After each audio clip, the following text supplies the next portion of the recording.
Hello, YouTube, and welcome again to analysis of our Arena Championships 5 Explorer games. We did rounds 4 to 6 last time, and now it's time for the day 2 rounds, so rounds 7 to 9. And it's great to have Ryan Condon back again with me to analyze. How are you doing, Ryan? Doing good, doing good. I'm glad we're getting back to this. I don't want to let it go too long before, I forget everything about this deck. I'm also planning on writing like a kind of a primer for it for my Patreon this week. So yeah, it's good to be able to get this practice back in. Yeah, and Outlaws of Thunder Junction is already live. We're taking time out of our limited playtime, and that's a bit also urgent. We need to finish this so that we can go to new Go greener right back into pastures. drafts. I certainly need more practice with OTJ because I have not been doing very well with it so far, and there's more strategies I need to try out. So Yeah. yeah, but this is great too. I mean, I love getting super deep into games with fellow good players. So I'm looking Yep. forward to it. Very quick, very short meta update with the release of OTJ into Pioneer and Explorer. This Flying Haste plot killing fiend is making some waves, getting mono red back on top.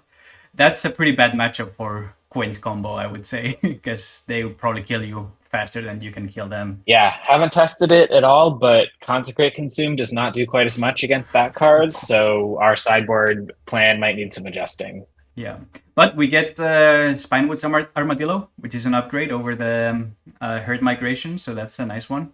Can be milled by Giruda. True. Um, Minor upgrade, but an upgrade yeah, nonetheless.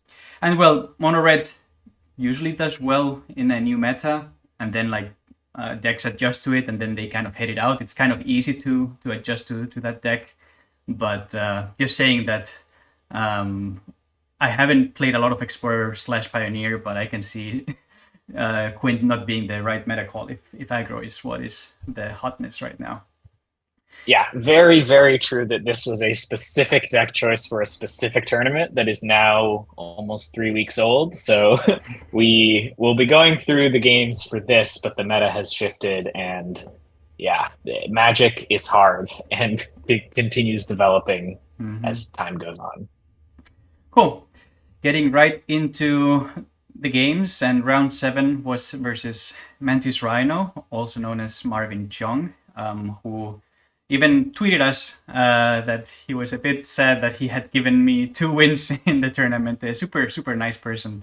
And they also said that it would have been great to be in our testing team. But this is also something I can tell to whoever's watching this video, that just participating in these high stakes tournaments also helps in your MTG networking. And when other events come up, you can always reach out to some of these people and you just make more friends, more like-minded people to compete. So it would be pretty cool to have Marvin Chung in a new testing team in the future. Yeah, future teammate.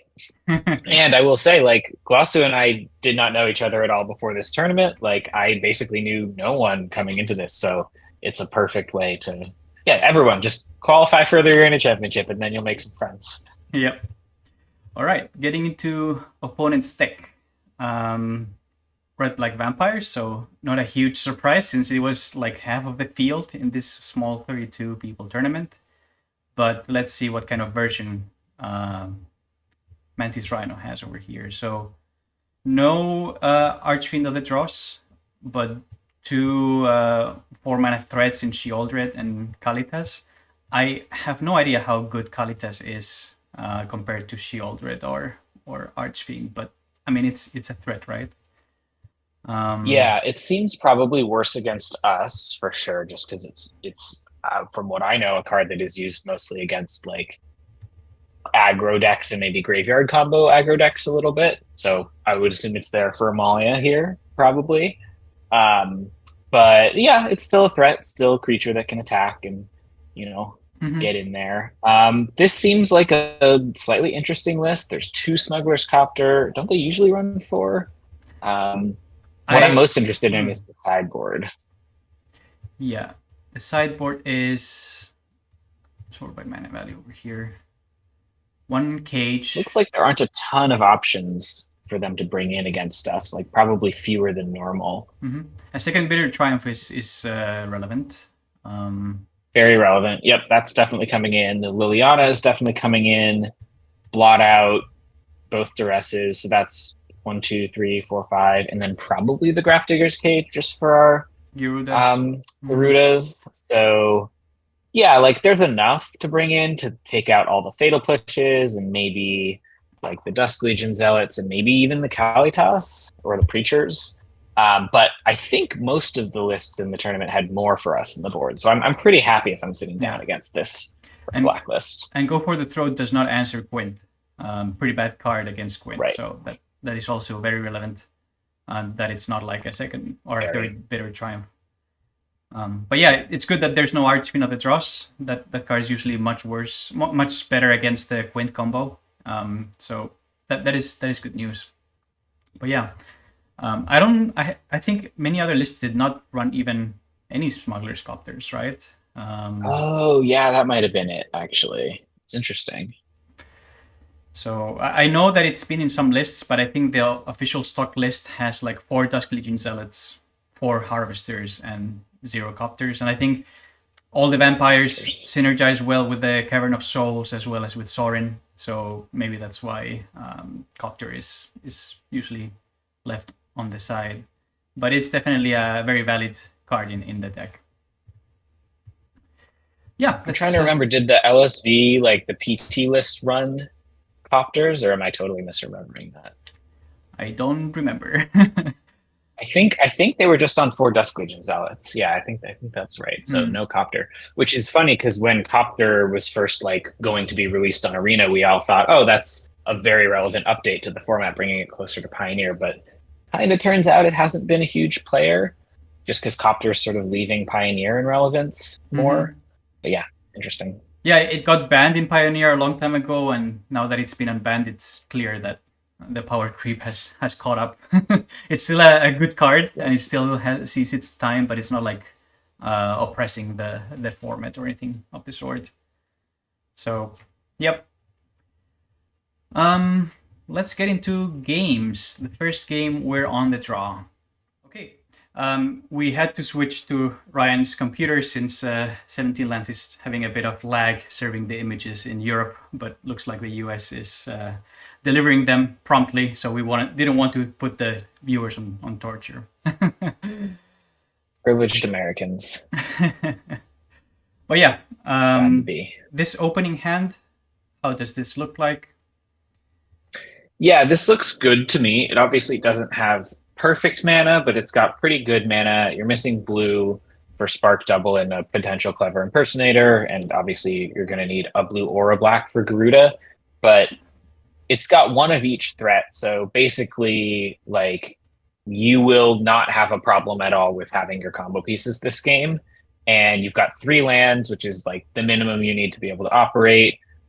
Spark Double's pseudo dead, but we don't really care about that. I think this is a good enough hand to keep player draw in like most matchups. If you're against like Amalia, maybe not because you don't have enough interaction, but this hand also lets you use Carnosaur for interaction. So I think this is a pretty easy keep for me. Yeah, I would agree with you. We do need to find a source for Garuda, possibly Spark Double, but the possibility to use Carnosaur as interaction because we already have a Quint in hand is definitely very appealing. So I definitely would keep this right now. I hope the tournament me also did so. We can maybe check if... Looks like you did. Looks like I did. So tap Blood Crypt. We draw the Sacred Foundry, which is an extra land. We get Thought Seized. They're taking the Quint there. That's typically how decks try to attack us. I could see them taking the Carno, but the Quint is a turn faster, so it makes sense. Draw the Triumph, so we want to get that in. So now we have blue and black, so that's also great. Yep. Not under any pressure yet, which is a good sign. They didn't play Sorin into Vein Ripper, so we love to see that. Yeah, that's always the scary turn, but no action on that turn. It does indicate they probably have like a Bitter Triumph that we should be aware of, I think, or some kind of interaction that isn't like they would have slammed any threat basically there. So they probably have an interaction heavy hand, Mhm. or just a very awkward hand. But I can't really imagine something they would have kept Mhm. that is just like a single Thoughtseize with nothing Is else it to back it is up. that a second Blood Crypt tapped, or is it just like a tap land that they couldn't play untapped, It was a Blood Crypt, yeah. So they could have cast a Fable or a Sorin if they wanted to. or a Preacher or whatever? So Right. we can read that they don't have So any. probably like a 4-drop. I could see reading Shieldred here. Mhm. But no threat, no 3-drop threat. Vein Ripper could be in hand, but no Sorin. Could be some fatal pushes maybe Yeah. also that are stranded. So um, Yeah. so here, do you play the tap land? Oops, sorry. Spoilers, I played the swamp. Here. Yeah, so it's really it's the question of, do you want to buy Karuga this turn or do you want to leave up your binding? Um, Karuga is the more efficient play, so I think I would just probably do that. If I'm not buying Karuga, I think I'm playing your Jetmir's Garden.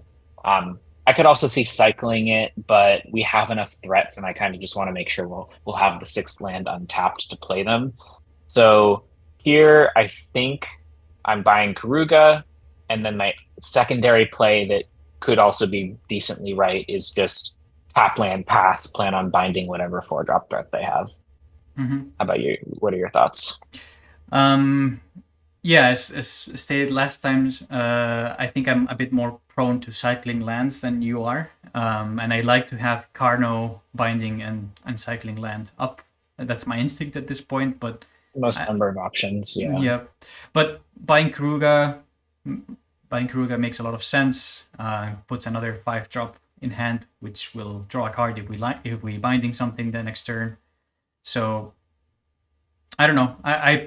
I played the swamp over there. I don't know if I bought Karuga after that, but It looks like just a yeah. pass, which, yeah, you're leaving up the most optionality you can. Mm-hmm. I think this would be a case where I'm thinking this is my window to get Garuga into my Mm-hmm. hand, and I can binding whatever they play next. And I'm not super concerned about getting the cycling land out of my hand because we've got 2/6 drops, and we just want to hit our land drops anyway. Yep. Oh yeah, I can see the line. I think I would have taken a different one though. Mm-hmm. Okay. Well, let's see what comes up. There is the 4-drop. That 4-drop. Luckily, it's not Shieldred, although it doesn't really matter because we're probably binding it anyway, given that we want to draw a card with Yes. Karuga. Pretty sure that's what I do. Yep. Yep. So then your line of having bought Karuga last turn, we could now play another tap land and binding the Kalitas, which I think leaves us in a better spot than leaving all the options open. But I think I just wanted to keep the option of cycling. Since they didn't play anything on 3, maybe they just have all removal and we just accelerate to our combo. But I do think your line we will want a heavy threat, density if they're just sitting on a handful of removal. But yeah, I do think it's marginally better to have Karuga in hand this turn and not have had the option to cycle. Although obviously that's dependent on what actually happened. Mm-hmm.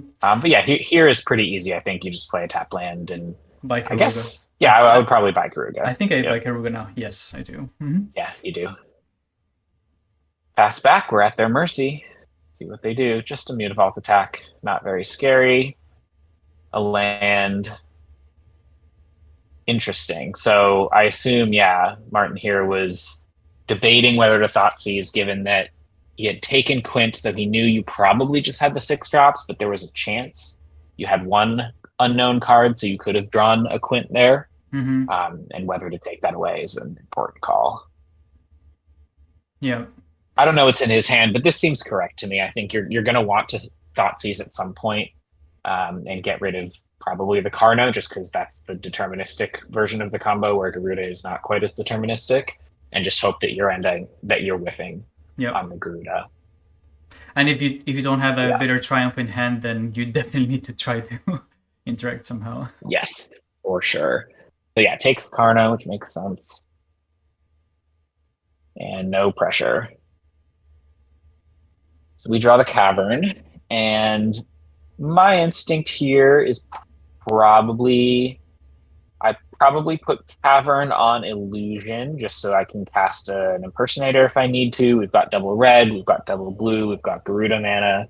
So I think I want Cavern on Illusion, and I do want to play Karuga this turn just to put something on board, start a little bit of pressure, dig for a card, open up our Spark Double. Just makes a lot of sense to get that down. That's where I'm at. One caveat to what you said: we don't put it on Illusion; we put it on Shapeshifter. The Clever Impersonator. Apologies. Yes, we put it on the creature type of Clever Impersonator, which I was misremembering. Yep, it's Shapeshifter, but I think that's what makes a lot of sense. Either that, or you shock in the Sacred Foundry and play the Kiruga. But I think strictly better is to play the Cavern on Shapeshifter, play the Kiruga, because we could draw into more untapped lands, and we don't need to play a land that shocks our face. Very, very small downside. 2 life at this stage in the game isn't super relevant, but it always can be.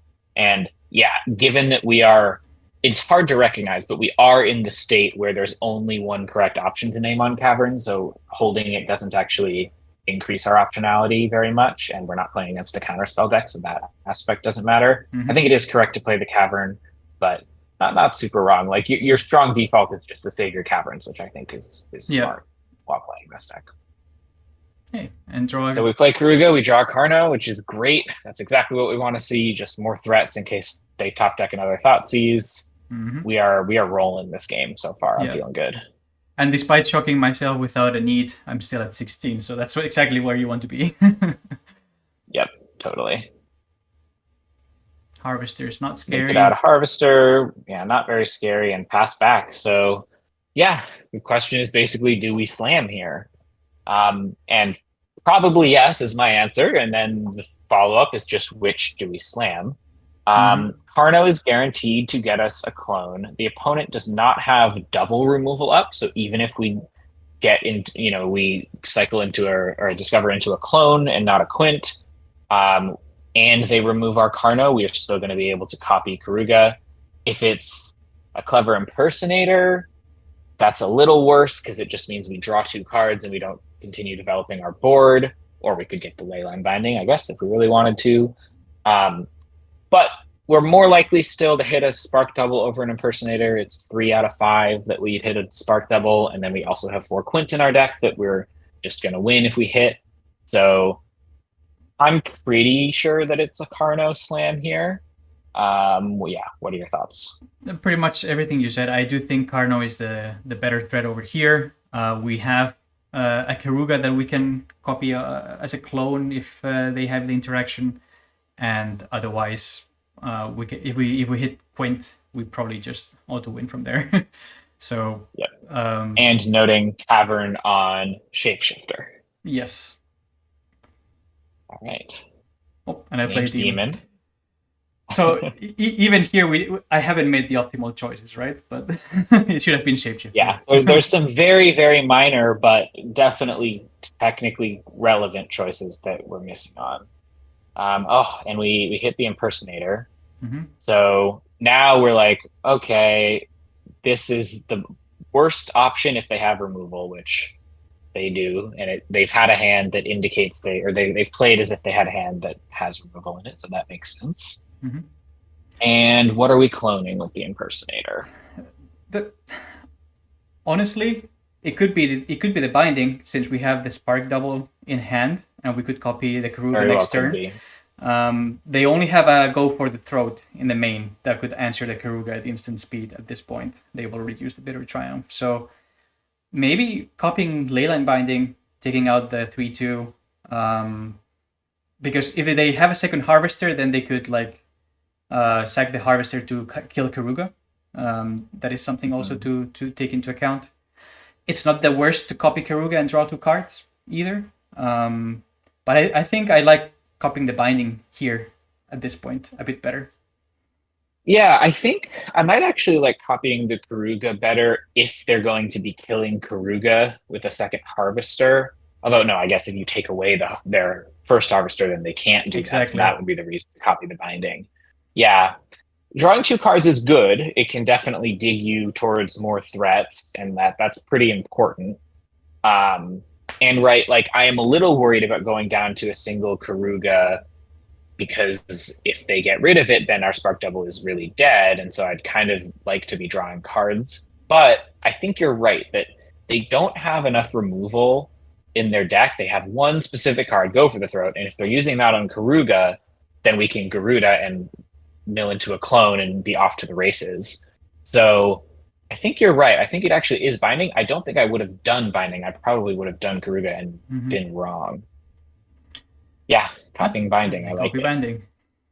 I didn't remember that I copied binding, by the way. I just yeah, you were just trying to read the right play. It's how I see the game right now and what I would do. So my tournament me could be doing different things. Yeah. So what did they bin? And you're putting them under some pressure here. They're at 8. They're digging with the blood. Let's see what they discarded. Discarded the Vein Ripper. So they're thinking that is not going to get them there.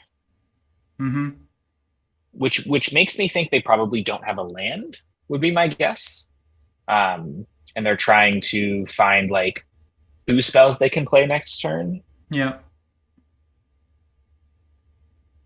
That's 1. Ours to number 2. And 2.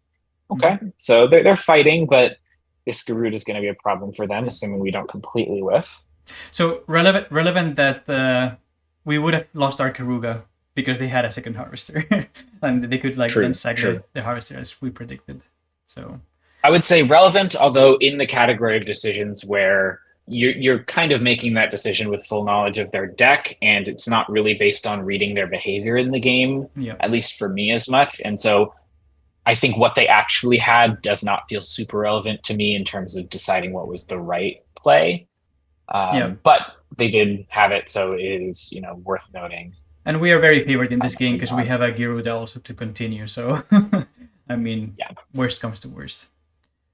So do I play Karuga here instead of the Garuda? I think I should slam Garuda over here. I think you should slam Garuda, because you have the Spark Double to copy it as a follow-up next turn, even if they kill one of the 2. So your Spark Double, I don't think is in much danger of being dead. And this obviously has a chance to just kill them outright. They're at 8, so even building up a reasonable board on our end, let's say we hit a Shieldred, right? That's still going to be probably good enough. They're drawing cards with Fable next turn. I think it's a don't overthink it and slam Garuda here. That's my play. All right, let's see. I went with the Spark Double. I went with the Spark Double. Drawing cards is appealing. You're drawing a lot of cards, but I do think that was probably wrong. Not that it will end up mattering. I don't think we seem to be quite far ahead. They go to 3. They discard 1 card to the Fable. 1 card is interesting, not 2. What can get them out We could spend some time figuring out if they have a specific card that they're trying to hit to have a 2 combo that gets them out of it. I guess Sorin Ripper, maybe, assuming we have no threats in hand. But I don't think it's worth spending too much time because it doesn't really impact our decisions very much. I don't think there's anything that saves them at this point because we have a Carno also. Knowing that we have the Carno. And we slam it.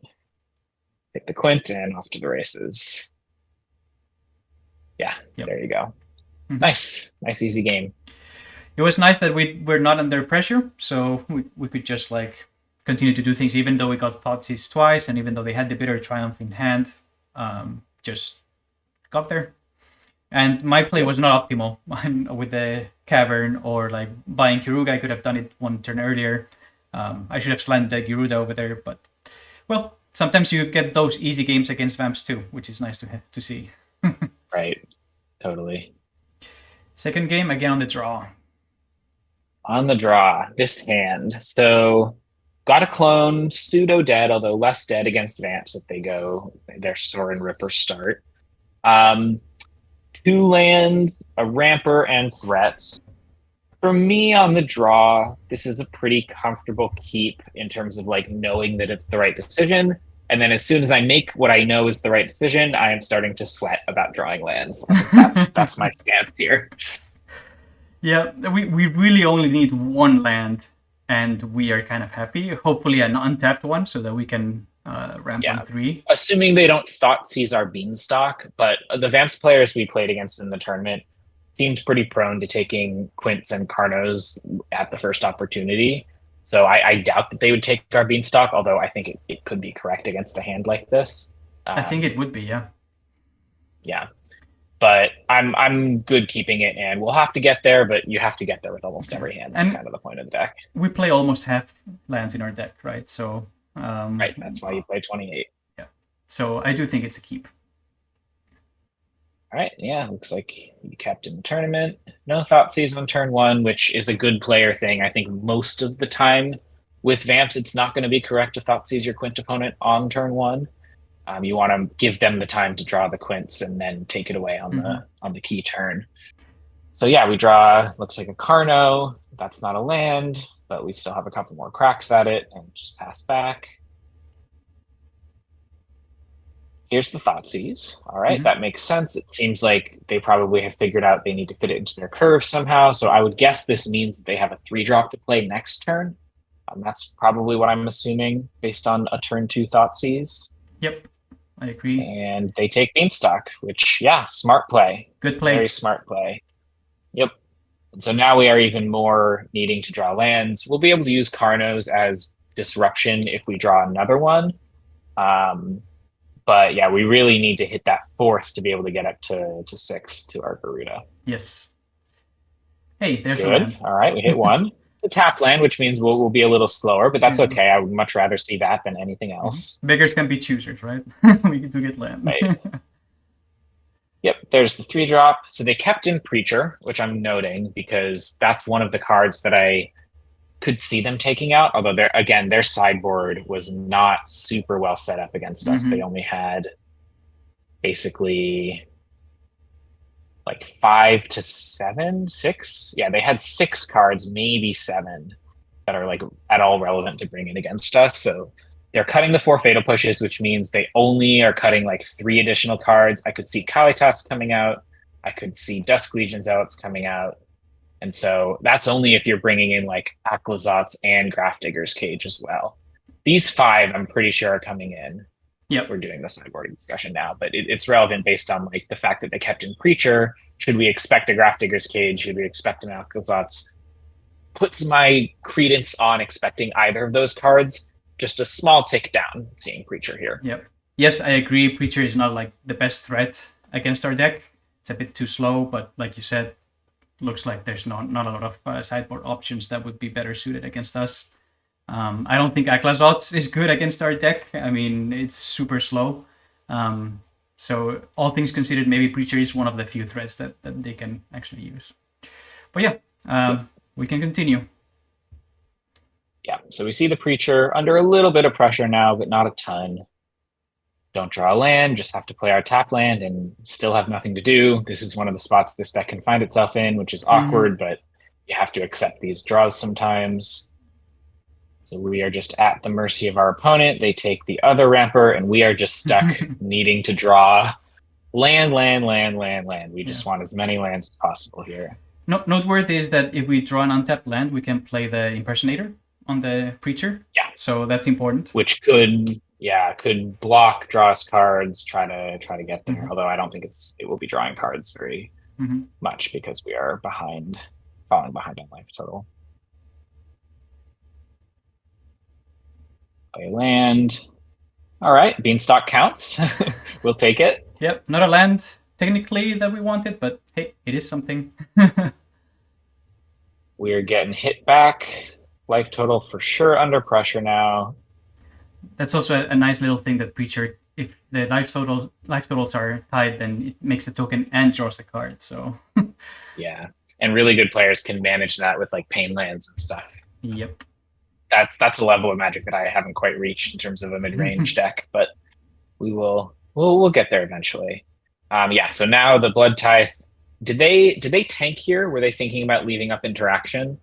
I think they did. Obviously, 17 lands doesn't really show it, but that's relevant information for me, just to try to clock whether they have the removal spell in hand. I'm not sure if they tanked. I can't remember, to be honest. Yeah, no worries. Just noting that would be a spot where I'm thinking, okay, they have 2 mana. Were they thinking about what to do with it, or were they just like, I have one option, I'm just going to do this? But also they know... Not that it ends up scripting our plays, really, because like we are just sort of helpless in this game. We don't really have anything to do besides slam our threats as soon as we can. But I think even if they have the removal spell, it's wrong to keep it up, because they know our whole hand. I agree. We don't have a Quint, and we cannot draw Quint and land. So right. It's impossible that we combo next turn. Don't draw land, and it's looking pretty dire. Although we could have played the Impersonator. We are trying to leave up a Carno, it looks like. I think I should have played Impersonator on the Preacher, I guess. Try to stem a bit of the bleeding. That is a place where the fact that we think they could have a removal spell ends up maybe being relevant. True. Whether or not you impersonate or just try to remove something. Yeah, I think Impersonate on the Preacher is probably a little bit better, because it's sort of like you're playing toward the best case scenario, where your Preacher genuinely holds off their entire board besides for the other Preacher. And I think that's right. But we're just dead in two cycles, right? And we can't draw something that will let us combo next turn yet. And just because there's a Mutavault, I think even killing the Harvester and then the Mutavault, we're still dead, right? So I think playing the Impersonators, somehow trying to stem the bleed and assume that they don't have any removal is the best. But to be honest, it's not looking very good. It gives us the closest thing to an out we can have. But yeah, here there's just not much that lets you survive. They take that. We draw a tap land. Can't do anything. And yeah, we'll skip through the rest. We are dead. Sorry, quite easily. Yep. Yeah, one of those games. Game 1 was one of the easy games. Game 2 was one of the, also easy, but we lost. There weren't many important decisions, but that was because we were so far behind. We kept that hand, right? We didn't mulligan that hand, and sometimes we don't get their own lands. It was the correct keep. Correct. Normally we would have drawn a few more lands, and then we could get back into that game just by getting to land 6, play the Carno, where suddenly we win that game, right? So we just didn't draw our lands, and opponent very correctly took our Rampers out of our hand. So and that won them the game. All right. Game 3, rubber match. Lots of pressure. Today you need to 3-0 to make the top 8, so this is critical. Well, we get a pretty nice hand of 3 basics. There's not that many hands that we get. You almost never see that in this deck. Yeah. Well, we have. So it means our ley line is tough to cast, but at any point we draw a Triumph, it will become pretty trivial to cast. And worst case, we can play it on turn 3 here. Not that difficult. We've got a lot of red sources in our deck. I trust us to draw one. I'm probably tutoring up the white first with this hand. It's a little close because we do eventually want double red, but we also really want to be able to ley line. Yep. I'm skipping ahead to the gameplay because I'm pretty confident in keeping this hand. It's got an A, B, C. We've got our mana. It's not perfect, but it's good enough. We've got threats and we've got disruption/ramp. So this is a confident keep for me. I agree with everything you said. And yes, I think I did fetch the white, and that's what I would do also in this instance. So keep. Nice. Keep. Opponent also on 7. They pass back. No turn 1 Thoughtseize. Makes sense playing against a good player. They play out the Harvester, so we are under some pressure. Clock is ticking. We've drawn the Cavern, which notably can be a second red. For our Dino, at least, not for our Quint.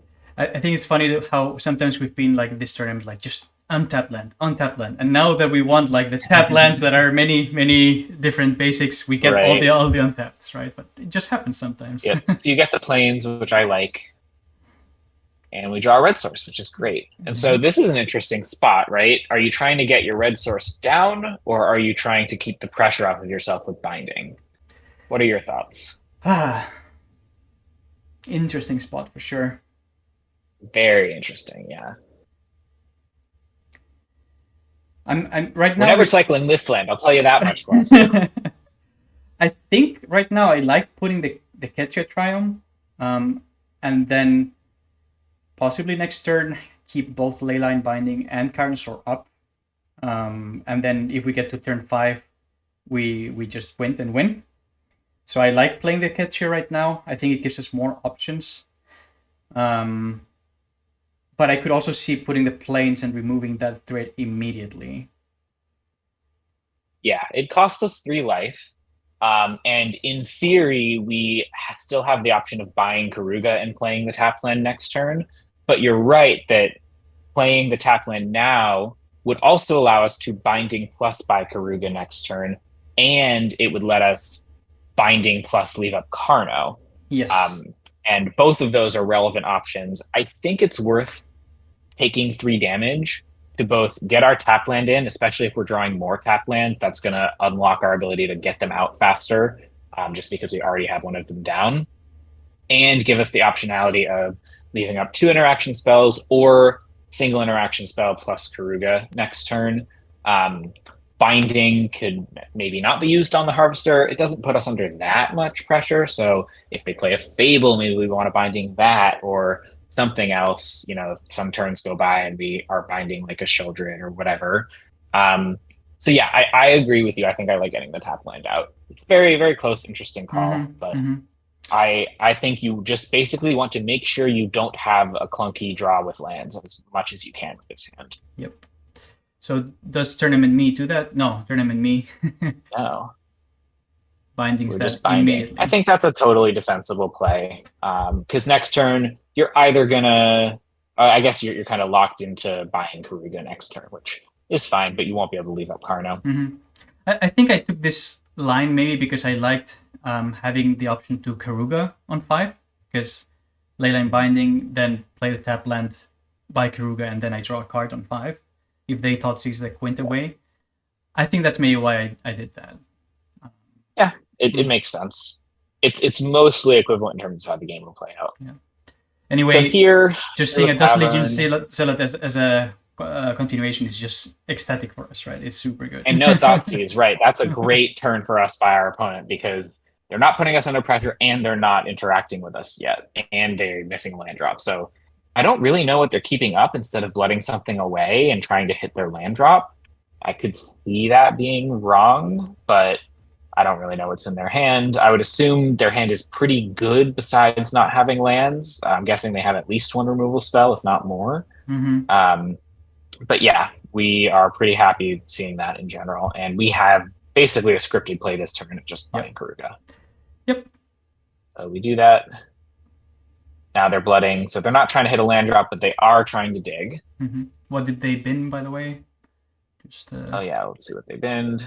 A land. Oh, did I miss the fact that they played a land that turn? They did. Yes. I did. Okay, so they actually didn't miss a land drop. I was just not understanding that we'd been on the play, so never mind all that analysis.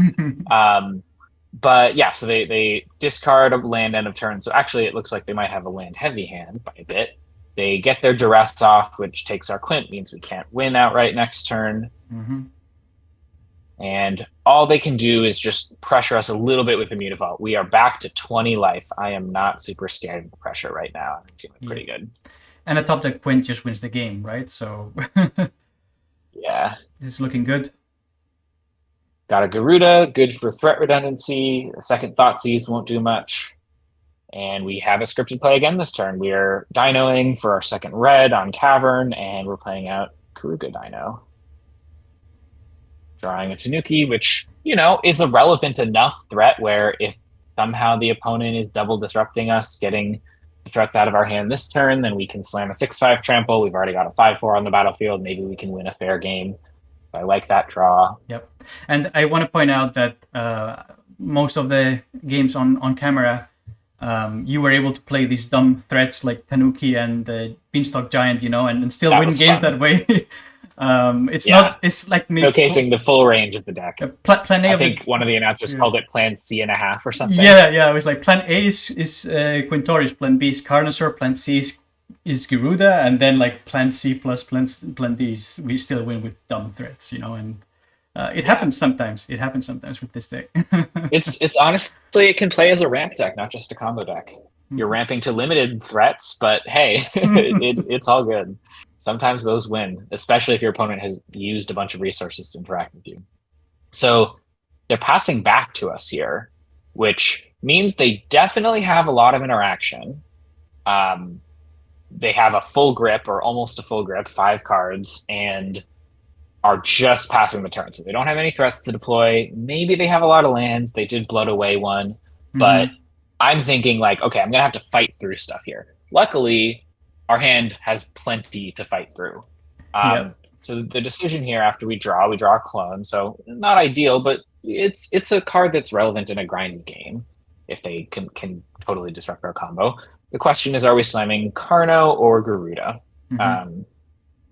Right now, myself, what are your thoughts? I'm inclined to slam Garuda, since I think they have 2 pieces of interaction on board. And if we mill a Vein Ripper or Sheoldred or something like this, it's just so bad for them. They can't really do much about that. And then the next turn is just a Carno, which is pretty much a win. So this is what I'm thinking right now. How about you? Yeah, I like that line of thinking a lot. So against one interaction spell, I think Carno is probably better just because it will deterministically find you one more relevant threat. But I think it's important here to read your opponent on multiple pieces of interaction. And not assume that the game is just going to go smoothly for you, and try to imagine, how do I lose this, right? And I think the way you lose this is by going Carno into clone, getting both of your creatures killed. Your clone, which I'm assuming is a spark double, ends up doing nothing. And then you whiff on Garuda next turn, and they are able to like slam a Vein Ripper and kill you with that or something. Exactly. It's an outside chance, but I think that's your path to losing. And so you're not under any pressure. And so I like going Garuda this turn, force them to use at least one of those pieces of interaction just to disrupt your Garuda and make it less likely that you can combo off with it by milling a clone, or reroll at least by milling a clone, I should say. And do the slightly slower 2-step, I'm going to deploy my threats in a way that makes it hard for you to interact with. And I won't probably win the game this turn, but I'm going to win the game over 2 turns. So I like that line a lot. And yeah, that's what you go with. Very smart. I like it. And what do we got? We mill a Spark Double and another Garuda. They did not kill our Garuda in response to the trigger, which is very notable. Nothing on our opponent's yard, but that's fine. We get a reroll and another creature on board with the Spark Double. We're starting to amass a board that is just going to be impossible for them to fight against. So another reroll. What do we see? Got a Sheoldred on their side. Perfectly fine floor. And yeah, Sheffet Monitor on our side. So what do you take here? Do you take Sheoldred or do you take the Monitor? I remember I took the Sheoldred. I think it's a bit better than the costs Monitor. 2 less mana, but it's just a strictly better threat, I think. So yeah, I like that. All right, and yeah, get in with our 5/4. Why not? And nothing. So I don't know if I guess they just don't have anything in hand, because why wouldn't they have tried to remove Garuda? Right. And of course, right, like you're reading them on the strongest hand they could possibly have, given that they did the thing they did, which is just pass with a bunch of mana. And yeah, I think in theory, it's almost equally likely that they just have a bad handful of lands when they do that. But if they have a bad handful of lands, we're winning this game, no matter what, pretty much. So it's really not worth thinking about, like, what do I do if they have the bad hand? Maybe playing Carno is better in that scenario because it wins you quicker, but I don't care about winning more. I just care about winning. Exactly. And so, yeah, luckily, it's good for us that they didn't have anything, didn't kill our Garuda in response to the mill trigger or anything. So, yeah, we are feeling very confident here. Vein Ripper, that makes sense for like a land-heavy hand. Maybe they have 2 of them or something, but at this stage, we're really not very scared of just one. And yeah, we're gaining life, we're casting Carno, we're comboing off, and just the overkill. Yep, game. Nice. Perfect match against Spam. So we got one awkward game, but in the other 2, we were able to execute our plan, and our plan is definitely better. If we get to go off, I think they don't really have a shot. Yeah, and after this match, Marvin Chung told me, like, I hope you win the next 2 matches and you get to top 8, like, so very, very nice opponent, I have to say. It's also nice to have like such people that you get to play with. And I'm really happy about that play on Giruda instead of Karno on that game 3. I think very smart. It didn't end up mattering, but it was absolutely the correct play and hard to see, I think. Mm-hmm. I think without a ton of experience with this deck, most people are just slamming Dino there. Cool. Mm-hmm. Okay, so round 8 versus Akio Matsuzaki and another Red Black Vampires. Vamps was everywhere this tournament. We got so used to playing it. We were happy whenever we did because that's really what we wanted to line up against. But it does get repetitive for sure. So yeah, what do they have relevant in this list? Main deck, Maze Mind Tome is interesting. We had Wrath playing that in the Waste Not list, but I hadn't seen it in Vamps yet. Yeah, got surprising. The one Bitter Triumph, one Heartless Act split, which most people had for the tournament, and it's good for us because Triumph can hit walkers, but Heartless Act can't. Correct. Yeah, what else do you notice? Well, the 2 Archfiends, right? So, like, not every list included them. Those are Scary versus us. Also surprised about that Maze Mind Tome. A single copy, by the way, so it's, like, spicy. In the Waste Not, it makes a lot of sense to play the Maze Mind Tome. It feels super good. You sometimes get, like, extra mana when they discard lands, and you can use it, but you don't get that here. But I guess Akio Matsuzaki is thinking, like, I have tough time, like, fitting mana, and just scrying is good. Also, super spicy Leyline of Sanctity in the sideboard, by the way. It's like I'm gonna be better. This was probably a deck that was metagamed against Waste Not. I think that's what I'm reading from the Tome and the Sanctity. He might have tested a lot against Waste Not and found that those two really helped. Yeah. That's what I would think. I mean, if you get a Leyline of Sanctity in your opening hand, you also deactivate Vein Ripper's triggers. You deactivate Thought Seizes. You know, I mean... Maybe it was for the mirror as well. Yeah. It is interesting. But yeah, I mean, good that... Not very good against us, so... Not super good against us. There's 2 cages, right? Which is important against Giruda. A Duress, 2 blotouts, but only 1 Bitter Triumph is great news for us. And nothing else, really. So yeah, the 2 Archfiends looks like are good. A list that again we're pretty well positioned against because it's tuned for decks that aren't us. 3 Fatal Push main actually, not 4. That's slightly good for them. I just noticed that. Yeah, they have the 4th in the other sideboard. Than that, not a ton noticeable. 4th in the sideboard, yeah. So like at least that helps them against us, but not other than that. Like there aren't really too many factors in this list. Beyond like they have a little bit less interaction than most, which is good. Yep. All right. Okay, let's jump into the games. First one is on the play. On the play. All right. So the classic 2 Spark Double hand, basically operating on 5. Only got 2 lands, but we've got ABC. We've got lands, good mana, not perfect. We don't have white for the binding, but good enough.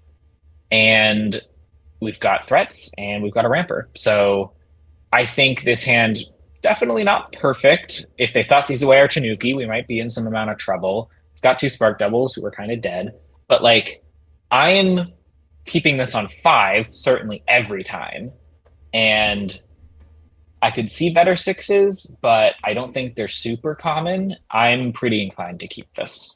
How about you? Relevant to say that if this were a mulligan, it would be better than not being a mulligan, because we can put a Spark Double inside the deck again, and our combo is less likely to fizzle that way.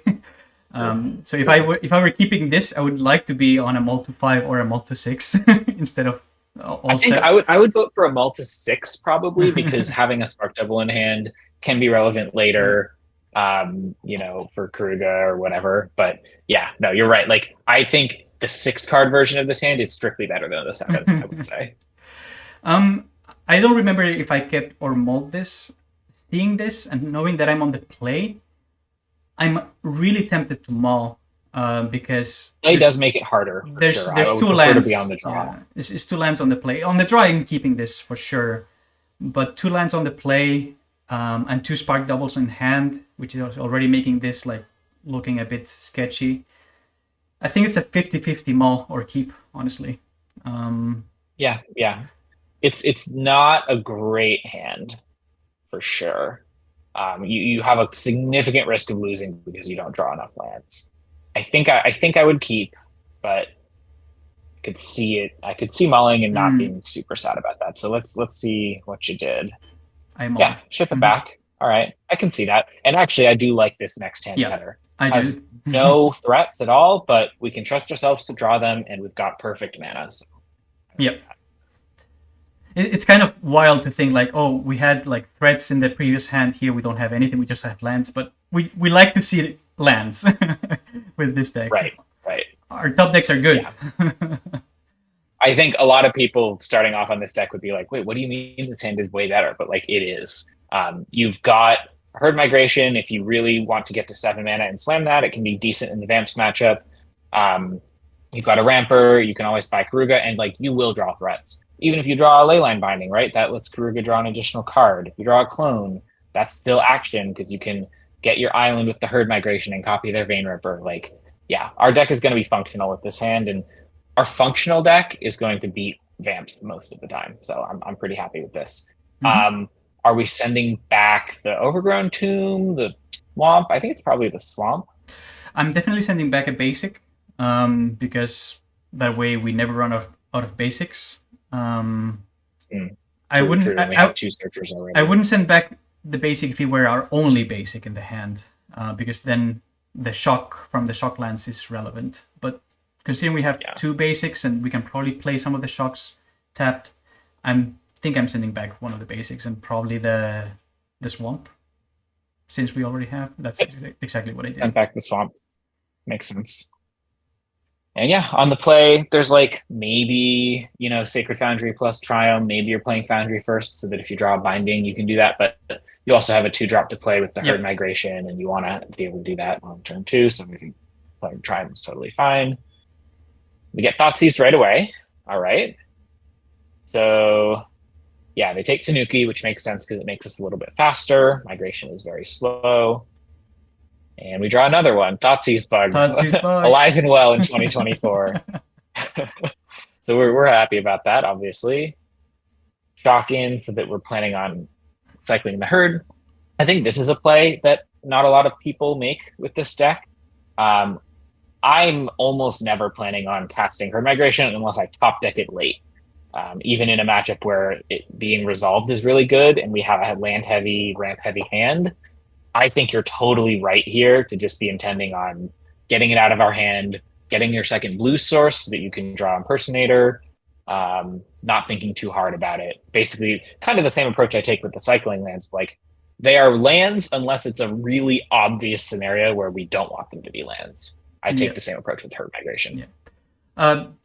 I agree with pretty much everything you said, except I think I would take a red source like the mountain over here to make sure that we can play Quint and Carno.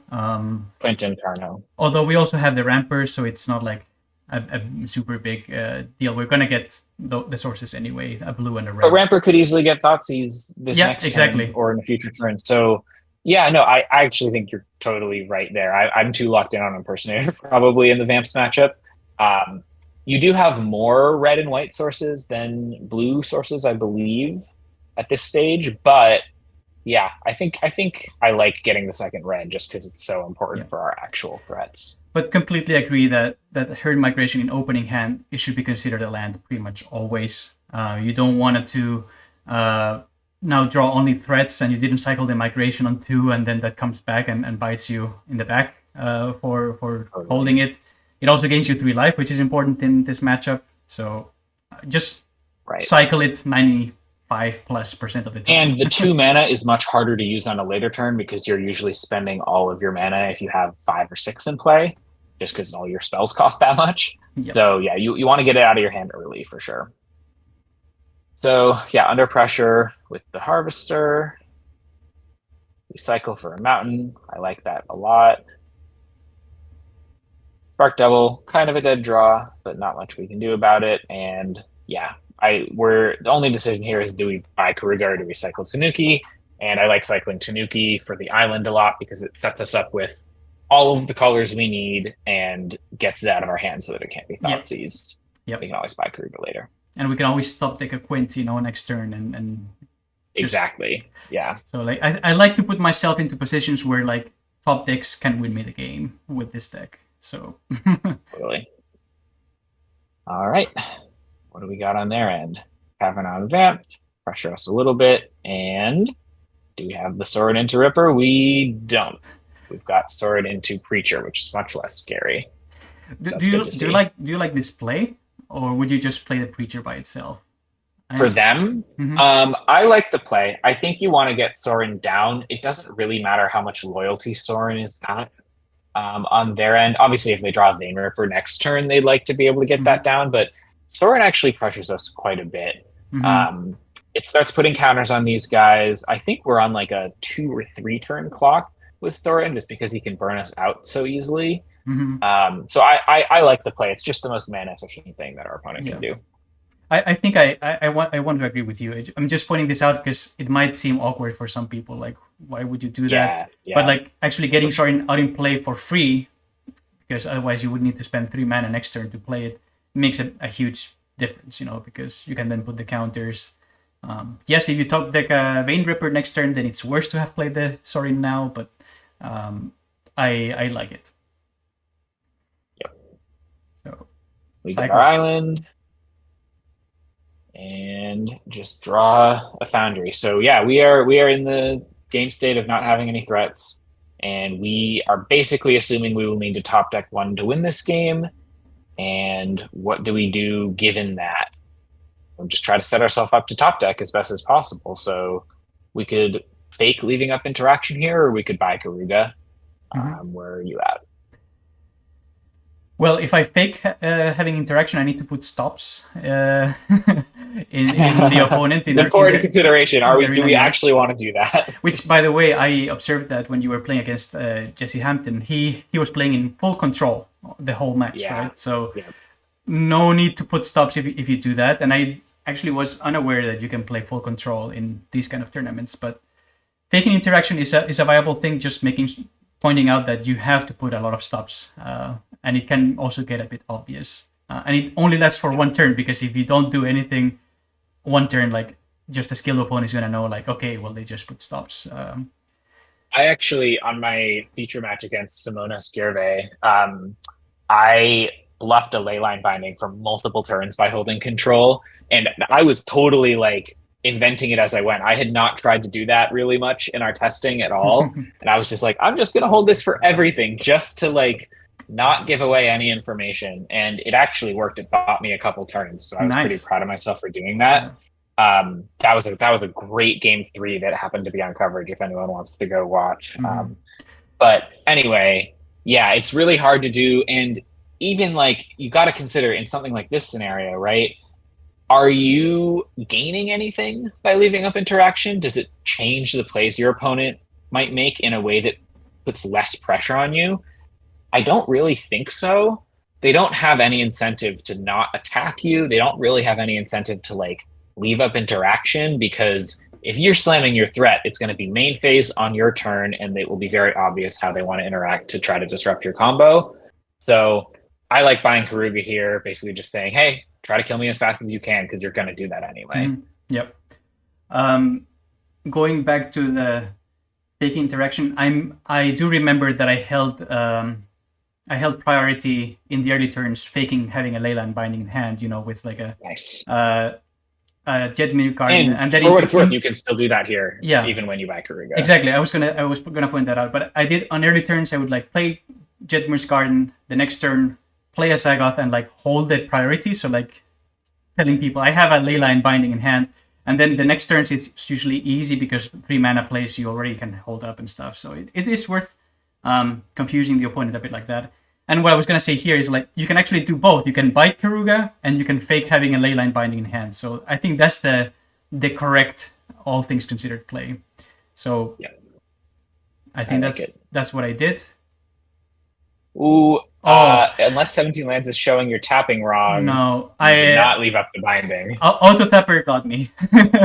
Auto tapper got me. Oh yeah, it's so notorious. So I'm sure what happened here is You hovered over Karuga, it showed you the lands it would tap, and then you bought it and it tapped different Yep. lands, which happens a lot and is a really annoying feature of Arena Auto Tapper with this particular deck. Mm-hmm. I'm pretty sure he was auto So, tapping all over right, here. well, yeah. The opponent knows now our shields are down. They're just trying to kill us as fast as possible. So I assume they're going to do that. Counter on the thing. That's just to gain themselves the most life in case we have a couple clones in hand and our combo can't go for the full 44 or whatever it ends up being. Haven't checked the sheet in a long time. They make a vamp and they lose a life, so they're getting the full preacher value, which is good for them. We're at 12. And let's see, what do they add to the board? Just a Dusk Legion. Okay. And no land, so... Oh, yeah, there is the land. No, they do. They have the Blood Crypt and leaving it untapped. But, okay, so they're playing out. They're going shields down, which makes me really think they just don't have removal and are making sure we're dead the next turn, because if we top deck something, they have nothing they can do about it. And they still have 2 cards in our hand that they don't see. So, yeah, they're basically completely telling us, I have nothing to interact with you. I'm just trying to kill you. This is a very face-up game for both players. Yeah. I have to say, if they were to fake having interaction, that could cost them dearly, because they cannot kill us next turn without playing that Harvester. So I think they probably can, right? They've got 4, 5, 6, 7, 8, 9, 10, 11. But what if we I guess they're one off. What if we and we're playing Karuga? Yeah. What if we top deck a Leyline Binding or something? I mean, right. They're putting pressure for them is important over here. Very much, yeah. But I don't know. I do think like playing here to the board as much as possible is correct instead of faking removal. And we're in such a bad position. We're gonna slam a threat if we have it too, right? Right. So, we're not gonna play around their removal, so why represent it? You know. Exactly. Yeah. They do that. We are dead next turn. This is the moment of truth. Love it. Love to see it. That's why you play this deck, folks. Top decks like that. And yeah, plays are scripted. Let's see what we get. Get a Spark. Impersonator. So now we're thinking, okay, we probably can't drain them completely, but we just want to hit a Quint at some point soon so that we can gain enough life where we're not dead and then kill them with our Dino board. Yep. So let's do that. Yep. Next hit is a Quint. Perfect. And here's where you're just making sure that you don't remember or you don't forget how many clones are left in your deck. Doing that. And yeah, we make a Quint. And the last... And they concede. And they concede. The last clone should clone a Carnosaur. So we get again... Correct. So we get another set of triggers. Yeah. That's very important. Like I've played it now some mirrors after the AC5, and I've seen people like cloning the last clone on a Quintorious when they have a Carnosaur out. Cloning a Carnosaur gets you another Quint, which is extra set of triggers. Very important. And to be clear, you were going to do that here, right? I believe you had another Impersonator left in your deck. I think that was the last. It could have been. Let's see. 1, 2, 3, 4, 5. I think you had one left. Oh, I had one left. Okay. So I think you could have, but they conceded prematurely, so you're good. And look, even if you don't do that right in this spot, I think you're fine. You're at 18. They're at 12. Like even if you just have these 3 dinos and these 3 Quints, I think you're golden.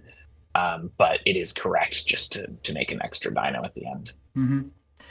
Well, was looking very sketchy over there, but we got a lucky top deck.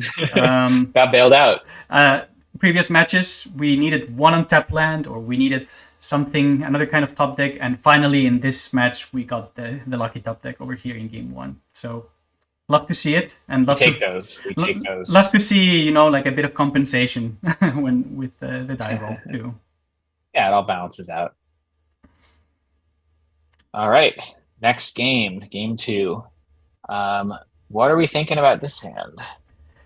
So for me, this is a clear keep, because we can play binding on 2, we can play binding on 3. We have 3 bindings, it's great. We have a threat. We just need to draw a few more lands, maybe a ramper, maybe more threats. But I feel super good with having 3 Leyline bindings in hand. It's one of those hands. This is maybe the best hand I've seen all day. This hand draws 3 cards with Karuga, so we're really not worried about running out of gas. Resilient to Thoughtseize. maybe a little bit worried about drawing lands, but we have all 5 colors. We want double red and double blue, but we'll get there. That's what our mana base is built to do. And oh my gosh, we can keep pressure off of ourselves with ley lines. So this hand rocks. I'm like super happy with it. This is insurance that you didn't know you had. One of the best Yeah. insurance deals. Exactly. All right. So yeah, we keep that. Opponent's also on 7. And they lead on a cage. Interesting. That does make our... Yeah, well, we know how they sideboarded. Yeah, that makes our Gyruda in hand look much worse. I'm like thinking, okay, I have 3 leyline bindings in hand. I can use 1 to remove the cage. Right. But just noting that, yes, that card answers one of our threats, Gyruda. It doesn't answer Carno or Quint, because those exile. But it does answer Gyruda. So right now it's a 6 mana 6/6 vanilla. Yep. Although, if we ever need it to be unlocked, we should have the ability to do that. All right. Cage. Draw another one. That's kind of funny. It just increasing our likelihood of binding a cage at some point in this game. Not putting us under much pressure. They're just kind of developing. We draw another tap land. I think I want to get that out and not leave up a binding here. Although it's worth considering because we have a lot of bindings we want to get rid of, and we will be able to play the tap land probably over the next couple turns. It's actually a closer decision than I was thinking initially. What are your thoughts? I think I like playing a mountain and keeping the binding already on turn 2, because next turn we can play another tap land and still hold up another binding. So we have stuff to do the next turns, and we can take it a bit slower. We don't need to like ramp immediately. Weirdly, playing the untapped land is sort of taking it slower here, but I think, I can see that for sure. I think the downside would be if you draw like a 3 mana ramper next turn, and then you have to play your untapped land to play that, and then that's leaving the last card in your hand as a tap land, which will make a future turn awkward at some point. But leaving up the binding does let us get rid of a Fable. It lets us interact over the next 2 turns instead of having only 1 interaction point there. So there's a real upside to it, and I think that's totally defensible. I like to be able to answer the turn 3 threat that they're gonna play. Hopefully, it's not a Vein Ripper, but I do. Vein Ripper, we can't. But so it looks like you actually went with my original line. I went with your line, but I do like putting an untapped land here now that I see this. Yeah, I think they're pretty close. I think. I don't think either is super wrong. It's just like a different approach to it. All right. Are we getting Sorin Rippered? No, we are just getting Sorin pressure you a little bit, which is nowhere near as scary. It also lets us remove the Sorin before they can get the Ripper out, so we're feeling extra safe there. Yes. And noting that they named Phyrexian with their Cavern, which makes me think they have a Sheoldred in hand. Yes, because normally this deck just names Vampire. It makes me think they have Sheoldred and not another black source. Do they have Sheoldred? Is pretty good for us. Do they have Sheoldred in their list? I don't remember seeing it. Can you? Do they actually? Wait, no. Sorry, not Sheoldred. I was thinking of the previous list, but it is the Archfiend. The Archfiend, which is a Phyrexian. So yeah. So okay, no Sheoldred in hand, but Archfiend in hand, very likely. So that's worth noting. Although, our triple binding is perfect in this scenario. We can binding Sorin, we can binding Archfiend, and then eventually when we're ready to cast a Garuda, we can binding the cage. So we've got a really well positioned hand. So we get hit for 2. Draw a Carno. So I'm starting to be a little bit worried about hitting land drops, but there's not really any decisions that makes us do differently. Here, I think pretty obvious line is you're just playing your Overgrown Tomb tap so that we don't have to take damage from it in the future. You're only doing one thing this turn, which is leylining something, probably the Sorin, probably main phase. And then next turn you're planning on leyline plus buy Karuga. That would be my line. So I think I go Tomb tap, main phase binding the Sorin just in case you draw your Vein Ripper. And continue just delaying them and hoping to draw more lands. Is that what you would go with? I agree with that line completely. Put the tomb tapped so we don't get hurt. Leyline the Sorin away. We could do it on the upkeep if we wanted, But I don't think there's significant upside to doing that, but it's basically equivalent. Yeah. We're just letting them untap versus not. So I like main phase. All right. So yeah, that's exactly what we do. Looks like they drew a Blood Crypt. That would be my guess. And we should be seeing the Archfiend here, right? Archfiend makes sense. No Archfiend. no Archfiend. All right. Maybe that was a little bluff by them. I could see that. So they play out Fable. Fable's a really good card. It makes a threat and digs them to stuff. So that's probably better for them to play than Archfiend in this scenario. Like, worse for us, better for them. And yeah, we're going to our turn. Okay, draw a tap land. Makes things kind of interesting. What are your thoughts on this turn? Well, I'm thinking tap land by Karuga played next turn is a possibility, but we're starting to fall a bit behind. Playing Mountain allows us to keep Carnosaur up and binding, or buy Karuga and keep one binding, but then we have a tap land in hand. It's hard to say which one is a better, because if we play tap land now and then we top the Quint next turn, we will be sad that we don't play a tap land now. Right. There's that, but playing a tap land now does mean we only have one interaction up. This is a very tough turn because it's really hard. There's a high cost to playing really, really hard. This is like the quintessential difficult Quint turn, I think, because there's a really high cost to playing your tap land this turn, but there's a potentially even higher cost to not playing it and needing to play it down the line. I think my line this turn, and it's close. It's really close. Here's a couple things I'm considering. I'm considering tap land, binding the Saga, not the Goblin token, not the Duskweed and Zealot, but just the Saga. I'm considering untap land, binding Saga, Carnosaur your Goblin token. That takes them off of Vein Ripper Slam next turn. It keeps as much pressure off of us as possible, and then the following turn, it lets us play tap land, play binding, and buy Karuga. Then we've got 5 lands in play. The following turn, we can top deck a Quint, or we can top deck a land to play our Garuda. Or we can just, if we don't do that, slam Karuga, try to delay more, draw into our untapped lands, or a Quint, or whatever.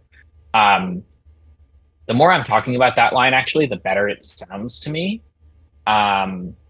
It's basically trying to keep as much pressure off of us as possible, knowing that if we're not under pressure and the longer the game goes, the more likely we are to draw the stuff we need and get set up well. And I think the cost of keeping the untapped land in your hand instead of deploying it this turn, but also being able to take them off of a Vein Ripper next turn and get rid of the Saga that will be digging them to more interaction or more threats, and getting rid of mediocre cards in their hand. Yep. I think that buys us more time than getting the untapped land out would. Now, the downside is that we lose the Carnosaur, and our Garudas are not great into this board with a Grafdigger's Cage. So it really does require some faith that we'll either draw more threats or the ability to binding Grafdigger's Cage so that we're not under pressure. But it's essentially saying I'm going to default to extending the game as much as I can, and then trusting my deck that in this matchup, if I extend the game, I will eventually win the game. So anyway, I was talking through it, and I sort of talked myself into that line. Do you have a different one that you see? Because again, this is a really, really complicated turn. Yeah. So I want to say tap land and buy Karuga. I don't like that at all. I want to interact with my opponent this turn. Agree. Worth thinking about, but I think that's the first line we discuss. Discard. And then I want to kill that Goblin Shaman, because I don't want them to slam a Ripper on 6 on next turn if I can avoid it. So the question is, do I channel the Carno, or do I use a binding? I think I like Mountain by Karuga and binding the Shaman, and I don't mind that they discard and dig towards more things, because then the next turn I can play tap land and keep both binding and Carno up. So 2 pieces of interaction if we don't draw another tap land. And Karuga is going to draw us a lot of cards with so many bindings on board too. So we should be able to get into more threats. So right now, I think Mountain by Karuga and Binding the Shaman is my line. But I could also see tap land and hold up a Binding or a Carnosaur, but not by Karuga if I put the tap land there. Mm-hmm. Yeah, that's super reasonable. I think I still prefer my line because I do really value, and we talked about this in the previous video, I do really value getting their Fable off the board without letting them dig. It'll be a relevant threat later, and that loot ability or the rummage ability is more valuable to them than you can really see from your seat as the Quint player. Yep. But I think your line makes sense for sure. Getting Karuga in our hand is pretty important here because it's going to draw us quite a few cards at some point and keep pressure off of us with this Dusk Legion Zealot, Mutavault on the ground as well. The reason I like my line is that I think next turn you have a very easy scripted sequence of play your tap land regardless of what you draw, buy Karuga, and leave up Binding. And so that sort of fits the buying of Karuga in without us having to do it this turn. And I think that is enough for me to trust that I can get away with not buying it and instead try to keep more pressure off of us by dealing with two things this turn. Yeah. Even if it uses our Carno. But they're close. I think we both landed on the same category of thing, which is first priority, get rid of Shaman, and then think about how we're going to get our Karuga into our hand and able to cast in 2 turns while interacting next turn as well. That's really the important thing that you want to accomplish here. And both of our lines do that. It's just a question of, do you want to buy Karuga this turn or do you want to buy it next turn? And do you want to interact once this turn or do you want to interact twice this turn and possibly 1 or 0 times next turn instead of 2? Yep. So yeah, really, really close call. I'm super curious to figure out what you did here because I don't know if anyone could see, but I took a screenshot of this because I'm probably going to tweet this and ask what people think the play is because this is like truly, I think, captures all of the possible things you need to balance when playing this Quint deck, especially in this matchup. It's a really, really interesting and beautiful, I would say, decision. Let's just move on. Right, we could see what talk you do. the whole day about it, but yeah. Okay, so we play the tap land. Interesting. And then we're passing. So we're letting the Fable go off. I assume we're planning on killing the Shaman. That would be my guess. Yes. But yeah, let's see what we do. So they actually... Oh, no, yeah, they have the Fable go off. Let's see what they discard. Nothing. Interesting. So that indicates they've got a pretty good hand. They probably have like a Vein Ripper, probably some interaction. Like their hand is probably pretty loaded. So they go to combat. We let them do that. All right, GlosuU, I'm starting to get a little concerned about this. This is a punt. I should have removed the Shaman before the attack. I don't know what happened. So, I don't know what happened, but this is a punt. It's high pressure Magic. I understand. It's tough. So yeah, we agree this was a punt. We get hit down. We're just leaving interaction up. Okay, we don't see a Vein Ripper. We see a Sorin. And they're putting a counter. I guess this is a punt on their side too? Turn. I don't know. Yeah, could be, depending on what they have. And we are binding the Sorin. Okay. So we survived the turn. I think we were dead to a lot of, or not dead, but like really vulnerable to a lot of things they could have had there. But they're leaving up interaction because they know we could have Quint. I think that's reasonable on their end. We're sort of scaring them, right? If they go tap out for Vein Ripper, we could just untap and slam Quint. And so that is a bit scary. That could have been scaring them off here from actually slamming it, which I could see. But yeah, we get that out of the way. We have the option next turn to Carno plus Binding and just continue interacting and then eventually slam a Garuda if we're targeting the cage with the Binding. We're in an okay spot here, but it's a little sketchy. I do think the other line still would have put us in a better position no matter what they did that turn. I'm quite embarrassed to not have removed the Shaman. getting exposed to Vein Ripper like that, it was not good. Although honestly, like it is relevant for us to think about, like from the opponent's point of view, even if you have the Ripper, do you play it there? It's pretty high risk for them to do so, given that they haven't seen our hand yet. The fact that they didn't discard anything to Fable is really interesting, because like I would want a Thoughtseize quite a bit here if I were an opponent. So it really, I think they're saying that they have like multiple interaction pieces, or like a Vein Ripper and interaction piece, or something like that. The Sorin, I could easily see them having discarded, or even, oh, you know what? Sorry, I'm wrong. They don't have a Vein Ripper, right? Because if they did, they had the Sorin and they could have put it in play. Yes. So they don't have a Vein Ripper. I'm wrong about that. But it's worth considering, if they did have it and didn't have the Sorin, do they slam it even? I think they have a bitter triumph hand, quite clear to see. That I'm quite confident about. I'm not sure about the second card. Do you have any guesses? They could be 2 bitter triumphs for all we know. Totally could be. And I understand maybe that they didn't bin the Sorin because they thought like they can put pressure to us with the Sorin and kill us. And so they didn't bin it. They have a Mutavault also that they can sack, Lightning Helix our face. So it is baffling, as you have been explaining, like why didn't they bin anything? But I'm pretty sure they have a bitter triumph in hand, and I think they decided that Sorin was a good enough threat to keep and not discard. Put us under enough pressure. Yes. Yeah. So I think that's what they did. I don't understand why they didn't play and plus the Dust Legion Zealot the first time. Maybe they didn't want to expose the Zealot to a binding, but in any case, we would still like binding the Sorin. So I don't know. Or the Goblin. Like I think I'm happy taking 3 from the Zealot, especially because they still have a Mutavault to sack. So yeah. Confusing plays from both of you, I guess. we're in a difficult tournament. This is a really difficult match, and so I think you're both just kind of trying to play your way through it as best you can, and not playing perfectly, but playing well enough to like advance your board state and your plan. Okay, so we draw a Consecrate Consume.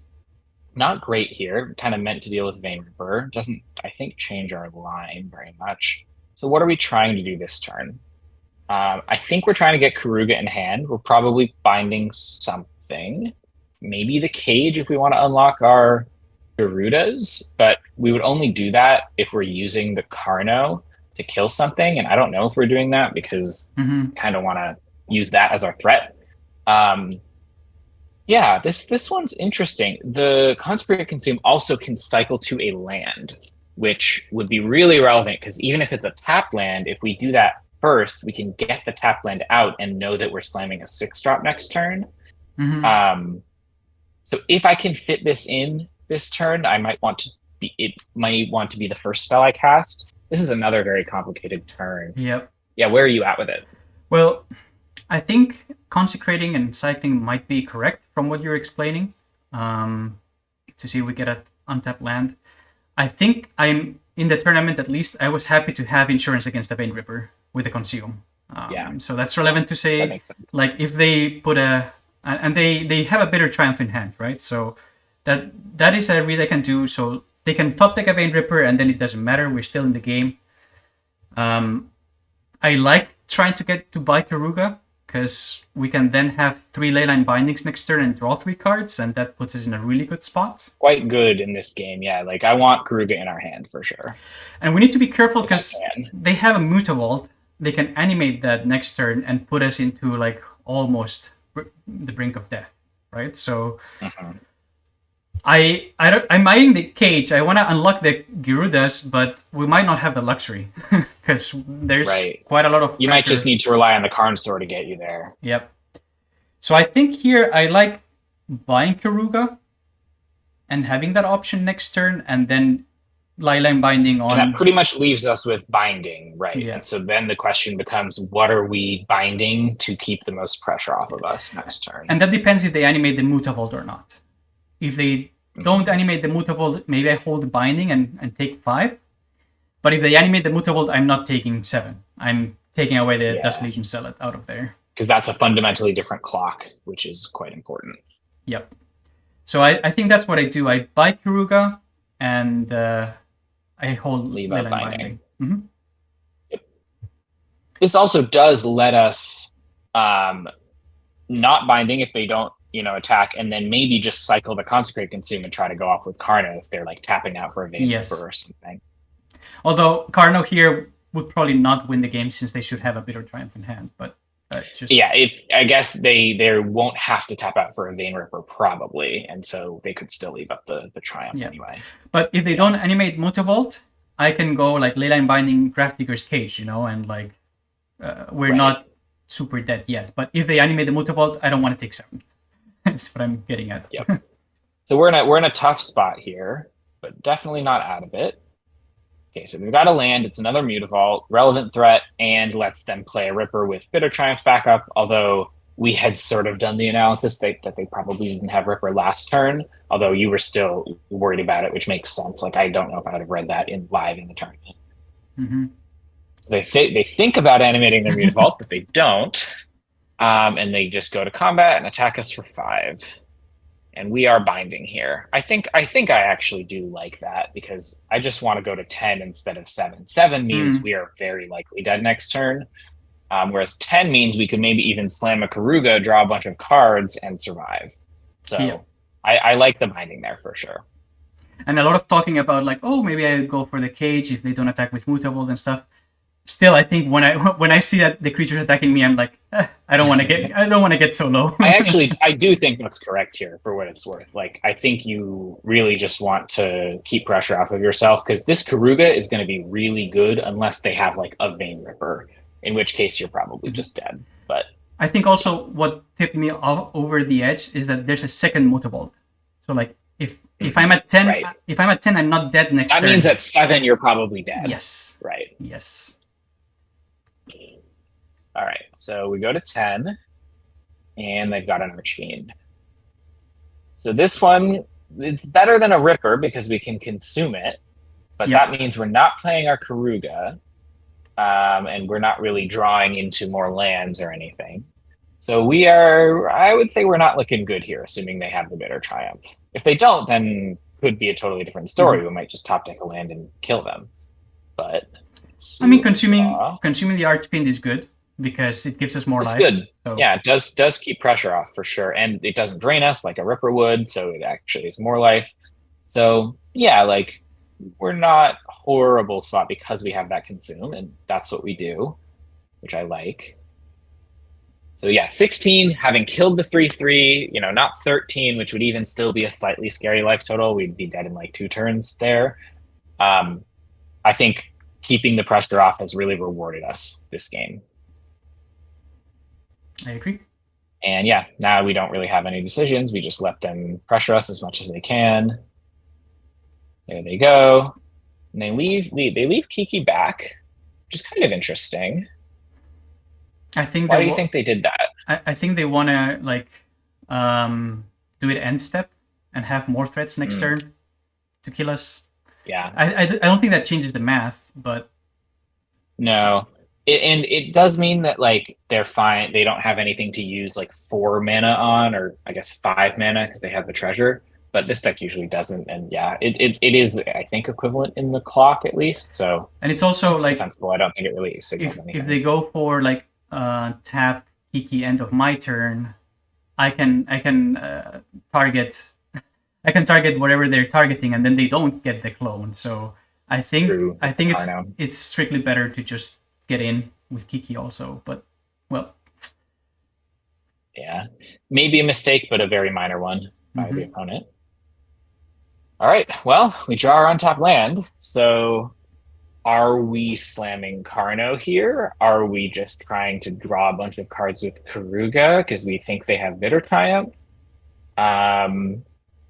Yeah, interesting spot. I don't know what I'm doing. I think it's probably Carno, but I don't know. What do you think? Yeah, that cage is the bane of my existence at this point because I would slam Garuda here easily without that cage. Yeah, right? Garuda is like this is the spot for Garuda because you want to be resilient to removal and you're playing against a Vein Ripper deck, but the cage really prevents that. So that it's doing its work out of the board for sure.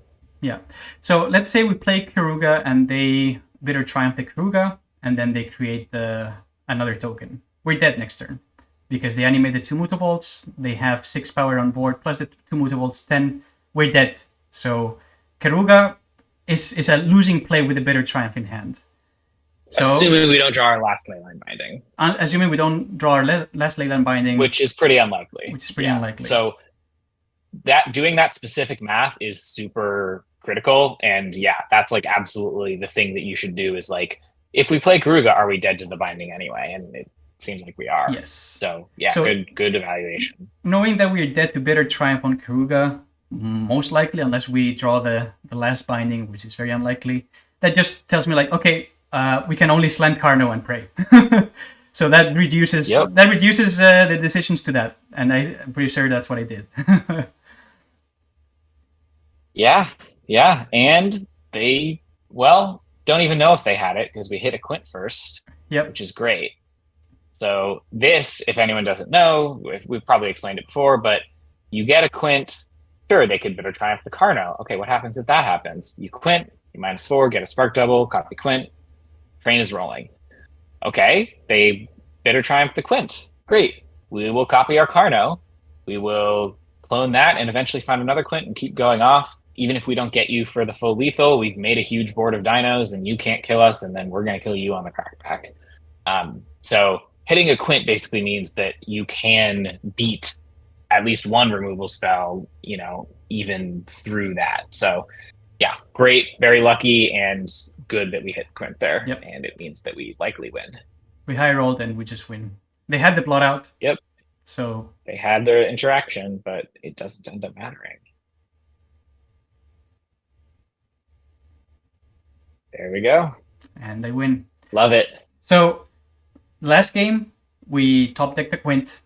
We won that game, which we're pretty much dead the next turn. And this game, if we discover a clone instead of Quint, we also lose. So we have top decked that Cavern, right? Yep. Or we hadn't top decked that Cavern. So this match, I got extremely lucky. Which, hey, it compensates a bit the bad luck that I had in previous matches. And we take those, of course. But just putting out that the same way that we won this match by super tight and slim margins, it's also how we also lost the previous matches too. So I like that this deck put me in spots to win games, even if those margins are so tight. And I think we did a very good job at keeping pressure off the board in this match. And we were rewarded with a lot of luck. I am sure this was the match where I got the luckiest in the whole tournament. Yeah, I think that I would probably agree with for sure. You had a great opening hand, and still needed to top deck and discover into the right thing to win. But hey, that's why you play the deck. Sometimes that will happen.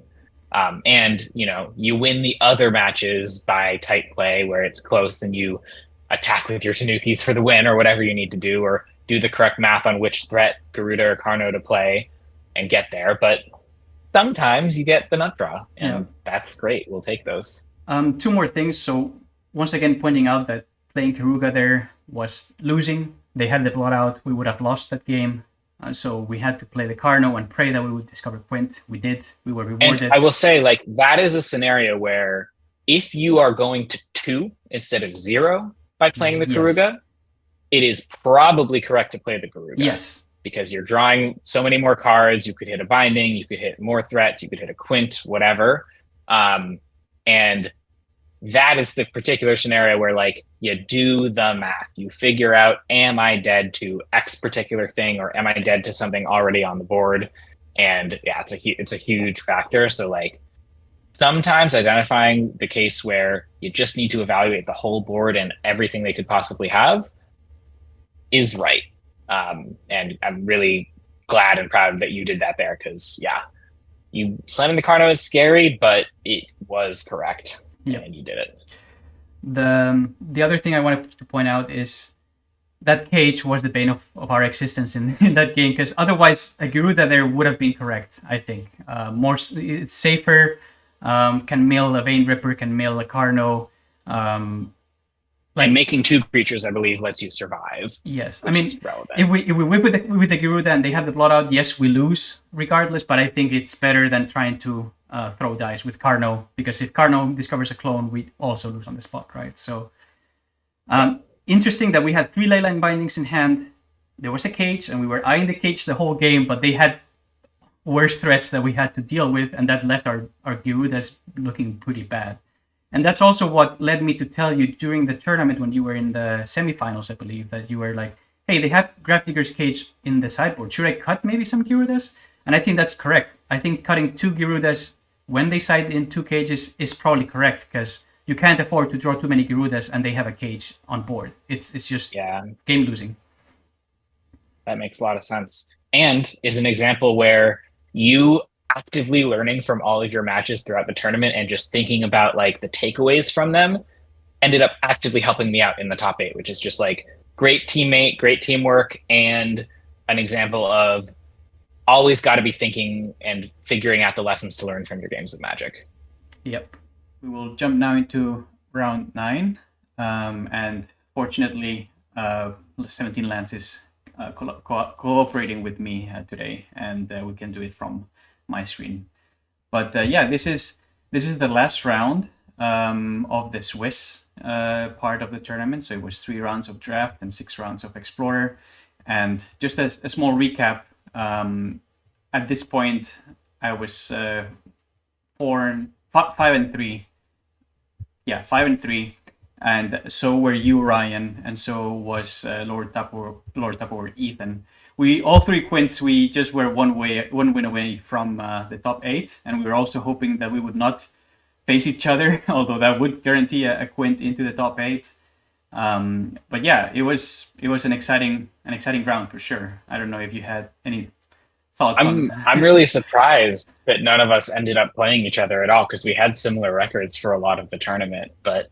Yeah, this last round especially, we all had exactly the same record, hadn't played each other yet, and somehow got matched up against different opponents.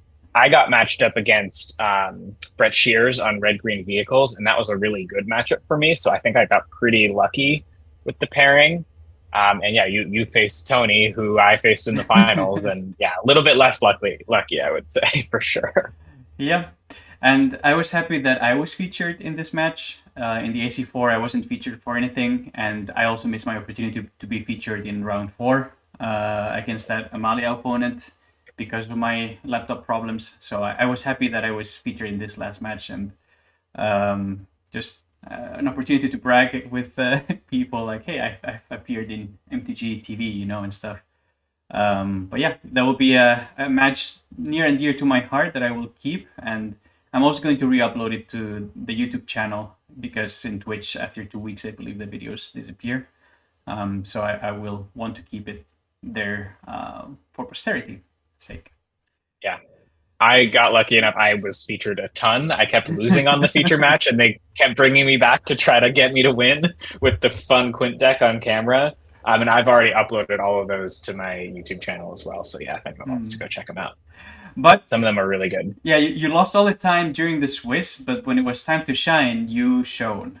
Yeah. Well, up until the finals match, although I really do think that finals match, like, I played really well, and I think it was just excellent Magic. So, like, that honestly felt like the accumulation. I don't know if that's an appropriate word to use there, but that was some good Magic TV for sure. Even though I lost, I think that was like my favorite match of the whole tournament. And so now we're going to get to see you face off against the same list. Yes, the same list. And anyone who's probably watched the finals will know Tony's list also, but let's just go over it. Of course, we faced his testing teammate Bernardo Torres in a previous round. And here we can see if it's exactly the same list or not. And it does look like the exact same list. Here's one Ashiok main and one Prismari Command main. And I do believe the sideboard is also identical. But yeah, we probably already talked about this deck in the previous round. I don't know if there's anything that you would like to say right now about it. Yeah, no, just the big takeaway is that there's no Torch the Tower in the main for game 1, although there is a Prismari Command, which can kill Quint, but most of the burn spells are pretty dead unless they're like double killing a Carnosaur or a Garuda. Doubling up, to kill one of those. The things we have to worry about, the Singleton Jawari Disruption can get us if we're not careful. Um, I believe there's two spell pierces. Is that right? Yes. Yeah. So those are relevant for sure. The command and then the Ashiok can turn off our rampers, but usually has to be getting under them, and it's kind of hard for Tony to do that. So not super concerned. There is an Otawara, which Tony actually did use against me in the Oh, finals. okay. It kind of got me by surprise. So that's important to know. Most Phoenix lists didn't cap them, but just relevant. And then the matchup changes significantly, as I think people saw if they watched the finals post board. You get, as the Phoenix player, a lot more interaction, and you get to cut all your burn. So the three mystical disputes, the negate, the Aether Gust, both all of those give like a different dimension for countering stuff. Aether Gust plays around Cavern. Brazen Borrower can bounce things in response to us trying to combo off. So that's a very, very good card. It can also pressure us. There's a Young Pyromancer, which is another relevant 2-drop threat. There's some Crackling Drakes if you want to bring those in to sort of, hedge and get your threats a little bit more graveyard resilient. So there's a lot Tony can do post board. But game one, it's we don't have to worry about that many things to play around. And so they either need to kill us quickly, or we usually get there because we can get up to 7 mana and play around a Spell Pierce or something like that. Yeah. So basically, favorite game one for us, as long as we get enough threat density and we don't die to a nut draw from Phoenixes. And then like a more complicated game 2 and game 3, since they have more disruption for a combo. Yeah. I ended up losing, I believe, like 4 out of the 5 game 2 and 3s, the post board games we played in the finals. But I don't think the matchup is that bad for us. I think it's more like a 40% maybe post board and maybe like 60 pre-board. So yeah, it's a very, very, very tight matchup, I think. Yeah, the matchup feels quite 50%, and we tested in-house against Phoenix quite a bit. We thought it would be more a bigger part of the field. It is true that the lists were a bit different. We even tried the Prophecy Idiotic Memory, right? Whereas they had a more counterspell version. But yeah, we've analyzed that list quite a bit before. I think we just jump into the games. So first game, we are on the play, and we have this hand against Phoenix. Yeah, great hand. You got a ramper, you got a threat, you've got good mana. 2 threats. I'm keeping this. 2 threats, exactly. And one of them can be disruption if you really need it. Yep. And yeah, like Spark Double, sure, kind of irrelevant, but like this is a perfect 6-carder, so there's no reason to mulligan. Yes, and we're even on the play, so we keep. And the opponent does mulligan, by the way, so they're starting on 6. Yep. Phoenix tends to mulligan, we think, pretty aggressively in this matchup to have a turn 2 Ledger Shredder, just because that's like the most relevant threat they can have. And if we're not under pressure, it's a completely different sort of game, especially game 1. So yeah, I'm expecting Tony to mulligan to 5 at least if he can't find a Ledger Shredder, probably. So keeping 6 means I would expect a Shredder on turn 2, probably. Lead with Garden, so that if we draw a Binding, we can play Triumph and Binding. So we do that. Gotta have that in the muscle memory stack. Untapped Steam Vents and nothing. So maybe a Consider, most likely. End of turn. Yeah, it can't really be a Spell Pierce because there's no reason to leave a Pierce, so it's likely a cantrip. Draw another Jetmir's Garden. Kind of scripted to play the Triumph now. The Sagoth Triumph. Yep. And maybe hold control if we're trying to be try hard, which it is the winning in, so maybe we do. I believe I did do that. I mean, on camera you can see me putting like the stops to fake a Leyland Binding. But that is indeed a Consider, and kept on top. So must be a good one. I believe, if I remember correctly, Tony had like 1 lander hand over here, which is always a risk with Phoenix, but it was not a case in this matchup. Like there. Yeah, and you have to keep those as Phoenix. Yeah. Yep. And there's the Shredder. There's the Shredder. So now that I untap, I think it's quite clear I don't have the Binding, but hey, it was good to at least fake having it over there. Right. So yeah, interesting spot here. I faced a similar decision in the finals. Where do you get the Shredder off the board, keep the pressure off of yourself immediately, or do you continue ramping? yeah, I don't know. Where are you at with that currently? So that's a good. I'm pretty sure I thought about this. Should I kill the shredder or should I ramp? Um, and if I kill the shredder, we have to do it now so that they don't connive and get Yeah. value out of the shredder. Yep. My instinct is to ramp because we have already 3 threats in hand, and there's not a lot of interaction from Phoenix game one. So that's my inclination. I want to ramp, and I want to try to slam threats as fast as possible. And I don't think, since I'm also on the play, probably I'm not going to die that fast to Phoenix. So that's my Yeah, I natural think instinct. if you can reach a game state where you have a ton of lands in play and threats in your hand, and it's game one specifically against Phoenix, it is really hard for you to lose. So I get the instinct to ramp for sure. I think specifically with this hand, I may actually want to kill the Shredder because it doesn't change my ramping clock to Quint. Since I have this tap land in hand, I'm not going to be able to Quint next turn unless I draw an untapped land, which is a possibility for sure. But I'm going to assume I'm not drawing that. And in that case, if I can Carno to keep the pressure still completely off of myself, make sure they can't bin any Phoenixes they have in hand, make sure they can't dig to their Spell Pierces or their extra answers, and still have basically the same clock in terms of getting to 5 and probably still the same clock in terms of getting to 6 even. I think using the Carno, even though it's a duplicate threat that we might want to use, drawing the Garuda makes it more likely I make this play because we have an additional threat even if they have the 2 of Spell Pierce for our Quint. We'll eventually be able to slam Garuda. It's not using a land to kill the thing, it's using a threat, which we have enough of this game.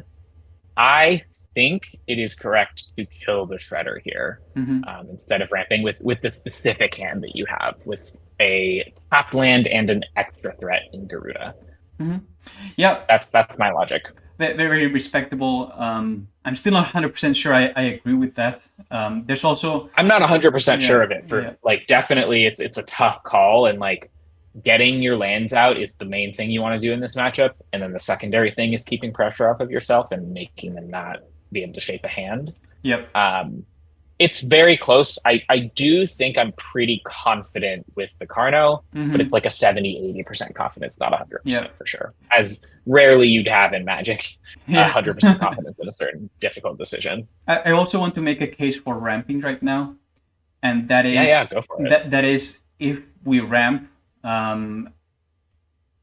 Phoenix has to keep up a Spell Pierce because we are threatening ramp untapped land Quint the next turn. So next turn they can have 3 mana, but they're not going to be able to get a Phoenix out in play without exposing themselves to getting comboed and killed, right? So that's also why I thought, like, okay, the Shredder is not that much of a threat right now, especially since I'm on the play, and I want to have the threat for Quint on turn 5. So that's why that's my instinct too. Like, okay, they can't. The worst that they can do next turn is also not that bad, but I think it's also completely respectable to just eliminate the Shredder and keep them off balance in a way.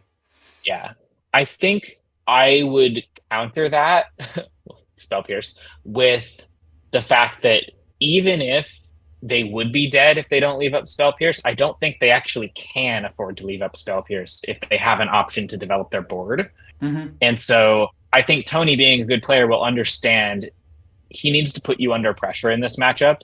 And so even if he knows he's dead to a untapped land plus Quint, I think he won't actually play around that because he knows that he will lose to that eventually anyway, and he'll continue developing his board, even if you make the ramp play. Yep. So that's one contention. And then the other one is just that I agree they can't do something that scary to you next turn with the Shredder in play. The worst they could do, which is pretty bad, is if they have like cantrip, discarding a Phoenix, which puts you under like 5, being attacked for 5 next turn, which is pretty bad, but that also completely opens you up to draw an untapped land and slam Quint and just win the game outright. So, I think that's possible. So there is like a slightly more threatening line. I think the answer for why you kill the Shredder now is you're not killing it on future turns, and it doesn't actually cost you a significant amount of tempo towards your late game to do it this turn because of the tap land. Um, but yeah, like it is close. Some games, you, especially game one, you kind of just try to ignore their threats and race them. And that's what Mm-hmm. you were trying to do here. I assume if you did ramp, and it's defensible, it's a strategy Mm-hmm. that I've done multiple times before. It really depends on the game. Would you ramp if you had an untapped land in hand? Yeah, I think I probably would. Or if I hadn't drawn the Garuda, it's also possible that I ramp because then I can just play Quint. Sure, if it gets spell pierced, great, but then I slam Carno. And there really aren't very many ways, if at all, that they can answer Carno. They'd have to have like pierce into burn or something. And if they have those, they're not putting us under more pressure. So it really is like a very particular Mm-hmm. situation here with drawing the Garuda, having the tapped land instead of an untapped land, um, and just like, yeah, generally the turn two shredder is the best way they can pressure you. And so if you can just negate that completely, I think it puts you much more favored in like a slightly longer game. Mm-hmm. I think you convinced me that it is correct to kill the shredder over here, given that we have two threats and given that we don't have the untapped land to guarantee a Quint on 5. But hey, that's why I asked those questions too. It's like, if you had an Right. untapped And we just spent land. 10 minutes talking about it. We just spent 10 minutes talking about it. It was like a hair decision based on the specific cards in our hand. And you had 20 seconds to make this Yeah. decision in one of the highest stakes match of your life. So it's very difficult. Magic is hard. I did keep the ramp, so pass the turn. So one consider there, and we see Treasure Cruise binned. So if the Treasure Cruise gets binned, that most likely indicates that they're looking for lands, right? You wouldn't normally bin a Yep. treasure cruise. Or if there's like no pick lock in hand, I could see Mm, binning the cruise just because you don't have a realistic way to fill up your yard a ton. But yeah, it tells us for sure something about Tony's hand that he's spinning hmm Treasure Cruise. Then there's an opt. There's a connive, which discards a phoenix. So Yeah, there that you is to go. be expected. Scry to the bottom and draw and play a stone carved coast. And do they go for it? Do they like play a third Yeah, spell? here's the moment of truth. And the answer Yeah, is it no. doesn't go for it. So keeping the spell pierce up because I'm threatening ramping into Quint makes a lot of sense. So Yeah. I Also possible that Tony just doesn't have a cantrip. I don't remember. also I don't mm-hmm, know based on watching in the finals or in the streamed match, but yeah, could just be he doesn't have the spell, or could be that he just really doesn't want to die to the Quint. mm-hmm. We ramp and we fetch mountain or plains, one of the two, something that guarantees us Mm-hmm. to play Quint if we wanted to next turn. So there it is. I get the mountain. And the draw is an impersonator. Interesting. So here we've got a couple options. We can't kill the Shredder anymore, but we can play the impersonator on it. That could get burned because we would only cast one spell. They would only cast one spell. So Fiery Impulse gets it. That unlocks a dead card in their hand and fills their yard a little bit more for Treasure Cruise, which is a significant downside. Mm-hmm. We could just buy Karuga, be a little bit more conservative about it. We are under pressure in the air, so I think it's doubtful that Karuga is going to do a lot of work this game, especially because we don't have a leyline binding. Mm-hmm. Or we could just pass and try to not let them use their burn spell on the impersonator, which I think is a pretty valid line. At the end of it, I think if Tony had a burn spell, there's a non-zero chance that he's burning his Ledger Shredder to get back the Phoenix and put us under more pressure last turn, Mm-hmm. and just accept that he's dead to a turn 4 Quint. So that makes me go like one tick down on the possibility of him having burn in hand. Mm-hmm. It's not impossible for sure. but a little bit less likely given that he didn't play a 1 mana spell that he could have last turn. And generally, like, my instinct is to just do things to try to get in the way and clog up the board and delay the pressure against Phoenix. And so I think I'm trying to cast the Impersonator here, play my tap land, and then next turn, if we draw an untapped land, we could go for one of the Spell Pierce proof threats. And if we don't, we can just go for the Quint and force Tony to have the Pierce. And kind of whatever Tony does to pressure us, he burns the copied Shredder, gets back Phoenix, attacks us for a bunch, maybe discards another Phoenix, whatever. That's all fine, and we'll have like a significant chance to win the game the following turn if he does that. So I think I'm playing the Impersonator, but I could easily also see passing. I don't think that's a terrible option. You're sort of just putting yourself under like more average amount of pressure instead of the possible slightly increased pressure if they have the burn spell for your Impersonator. It's a close call. I don't think it's super like deterministic of who's going to win the game, but that's where I lean. How about you? Well, just pointing out, there's a Phoenix in the yard. Next turn, there could be 2 Phoenixes in the yard after a connive. So we would be under quite a lot of pressure. I want to believe that Tony has a Spell Pierce in hand, because otherwise he would have probably tried to like get the Phoenix on board and attack. But what you say, there's 8 burn spells that Tony could have that are just going to deal with the Impersonator. Although there's only 4 that he could have really cast last turn to get back the Phoenix. Yes. So those fiery impulses are really the only ones that really punish us, or at least, are the indicator that he might have one. Would it make sense to Lava Axe your Shredder to pitch a second Phoenix and then return 2 Phoenixes and get in? I don't think that would make sense, right? So I think he really wants to keep the Shredder. Yeah. So totally could have a Lightning Axe, in which case that could, be a downside, casting Impersonator, and that's a real risk. It's a close call. It really just is. I think the question is which makes it more likely that we will survive over multiple turns. And I honestly don't know. I think it's really, really close. We could definitely just play the land and Carno the Phoenix that's going to come next turn. That's also a possibility. True. Yeah, that's also another way to delay slightly. And then we slam Quint, or we'll have a Garuda. Yep. Just a bit less deterministic, but still fine. I don't like getting Karuga this turn. I like either the Impersonator or the Carnosaur on the Phoenix the next turn. Yeah.